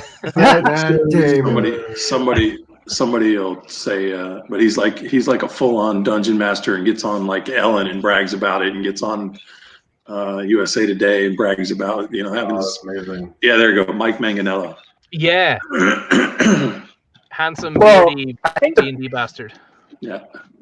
He's the biggest guy that's come out and admitted to having a serious D&D thing. Vin Diesel. Nice. Yeah, he loves it. Oh wow. And did The Rock do it as well? Well, I don't know if The Rock did. I know Terry Crews was on an episode of he was Celebrities and Critical Role, wasn't it? Robin Williams. Celebrity Role, I think. It was like a special edition of it. But yeah, it was Matt Mercer did the DMing for it. He's very good. Williams was a big D&D guy in it. He was also a big Robin WoW Williams player. was. Oh my God. That to play D&D with Robin Williams. I can imagine. And Gary Gygax. Yeah. I don't know if I would want to play with Gary Gygax, to be honest. He came up with that campaign, the so-and-so's tomb or whatever, that's just like a fuck you to his players. That's just like, you can't win. You have to do perception checks 1,000,000 times in order to find this secret room that's just a trap. And it's just fucking bullshit. If you had the opportunity, you wouldn't turn it down. He'd be that guy. 100% no, I would not. I would not turn it down. But if I had the choice between Robin Williams and Gary Gygax, I would choose Robin Williams. Yeah, that's a big part of the whole process. You have to actually play with people who are into it, and you have to have a good DM, and there's kind of some. Yeah. You need all that. Gygax would be that DM that gets annoyed and sicks Cthulhu on you when you're level 2. Yeah, it's no fun. Or like restatting a rabbit to be a level 20 bone dragon or something. Just switch the card out. Oh, so this rabbit doesn't have 1 HP. This one has 172. So you're fucked. I saw a funny post on Instagram. Was like this guy was saying like when you crit hit as a level 20 rogue, and he just pushes in this fucking stack of D6s and just goes, puh. And it's like I don't know. hundreds of damage, I'm sure. Oh man, that's satisfying. It's satisfying to roll those dice. It's not satisfying when you're on the other end. No, it's like 36 d6s. Like it could kill most things. I would love to have seen that semi tip over with the dice on that With highway. the dice. Oh shit! The atomic cloud that rose up. There's got to be like D6. There's got to be dice rolling ASMR, like just like the satisfaction of like rolling a bunch of like max damage die. Maybe on like not the sound quality, just the seeing of the like rolling those die. But I think there's also that physical sensation of just like, seeing those numbers. I rolled 3 natural 20s in one roll. I had to roll three 20s, and I'm sure I have the link somewhere. That's not fair. This was on the Invictus stream. All 20s. Just so you know, Justin, I just looked it up, and yes, there's like at least a whole page, probably multiple pages of ASMR dice roll. Of course there is. There is everything at this point. Everything. Yes, there is. It honestly blows my mind when occasionally I try to search for something and there's just almost no search results about it. And I'm like, I must just be wording it wrong because there's no way that 10 million other people haven't already done whatever this is. I can't think of the way that they're talking about it. Yeah. The Google foo. Google foo. Hey guys. All right. So I have a different. To stay here for the rest of the night? I wish I would like to. But women call you. Oh god. Well, I think I'm gonna head out for the night as well. You made me like regret what I'm doing now, but I gotta stop. No regrets. I gotta get out of here. So you guys, thank you so much for coming to our little party. I had such a good time with everybody. Everybody who's in the chat, everybody who's watching, please subscribe to the Sound Booth Theater Live YouTube, the Sound Booth Theater Live, Sound Tooth YouTube Beater channel. Slime. Yes, subscribe to that one too. Like the video if you did enjoy hanging out with us. Everybody else here, thank you for joining. We'll be doing another one probably soon into the next year. I don't know. Maybe another one will be set up. Who knows? I won't be running the company for another month and a half or so. So maybe there's going to be another party that happens. Who knows? You're going to come back and the company's going to be renamed. We're going to just be doing paintings for a living or something now. Yeah, well, I would still be in. I'd still be in. I'd still do it. Water, as long as watercolors is still a medium, I'll be able to contribute. So gotta go oil, man. Yeah, well, you gotta do Bob Ross. I have some experience with oil. It's fine. I can do that. But yeah, so you guys, great party. Thanks for joining with me. And yeah, is there anything anybody else wants to say before we depart? Just real quick, Justin, this is just for you. Here's 2 full sets. Just for you. Do it. Oh, wow. That one fall onto the floor. Were there any natural 20s in that? The one on the floor was a 6. Oh no. No, there's a natural 1, 2 natural ones. Okay, no, there's going to be videos of people just rolling dice. You know how like they make those like the bottle cap challenge where like kung fu martial artists were like kicking off the bottle cap. There's going to be that for D20s where people are just rolling D20s until they get like multiple D20s and then they post that shit. I can't find it right now, but Dakota put up a post a while back where he bought a 100-sided die, and I had to immediately go and buy one, but I bought one that glows in the dark. So you sit in the sunlight all day, and then when it gets dark, you just roll it around and watch it. It's so much fun. Sorry guys, I need to put my D100 out in the sun. Right. Solar powered dice. It might actually be over on the windowsill right now. That's so good. All right, so now that Dave has finished us, Thanks Thanks for finishing, Dave. Thanks for the finish.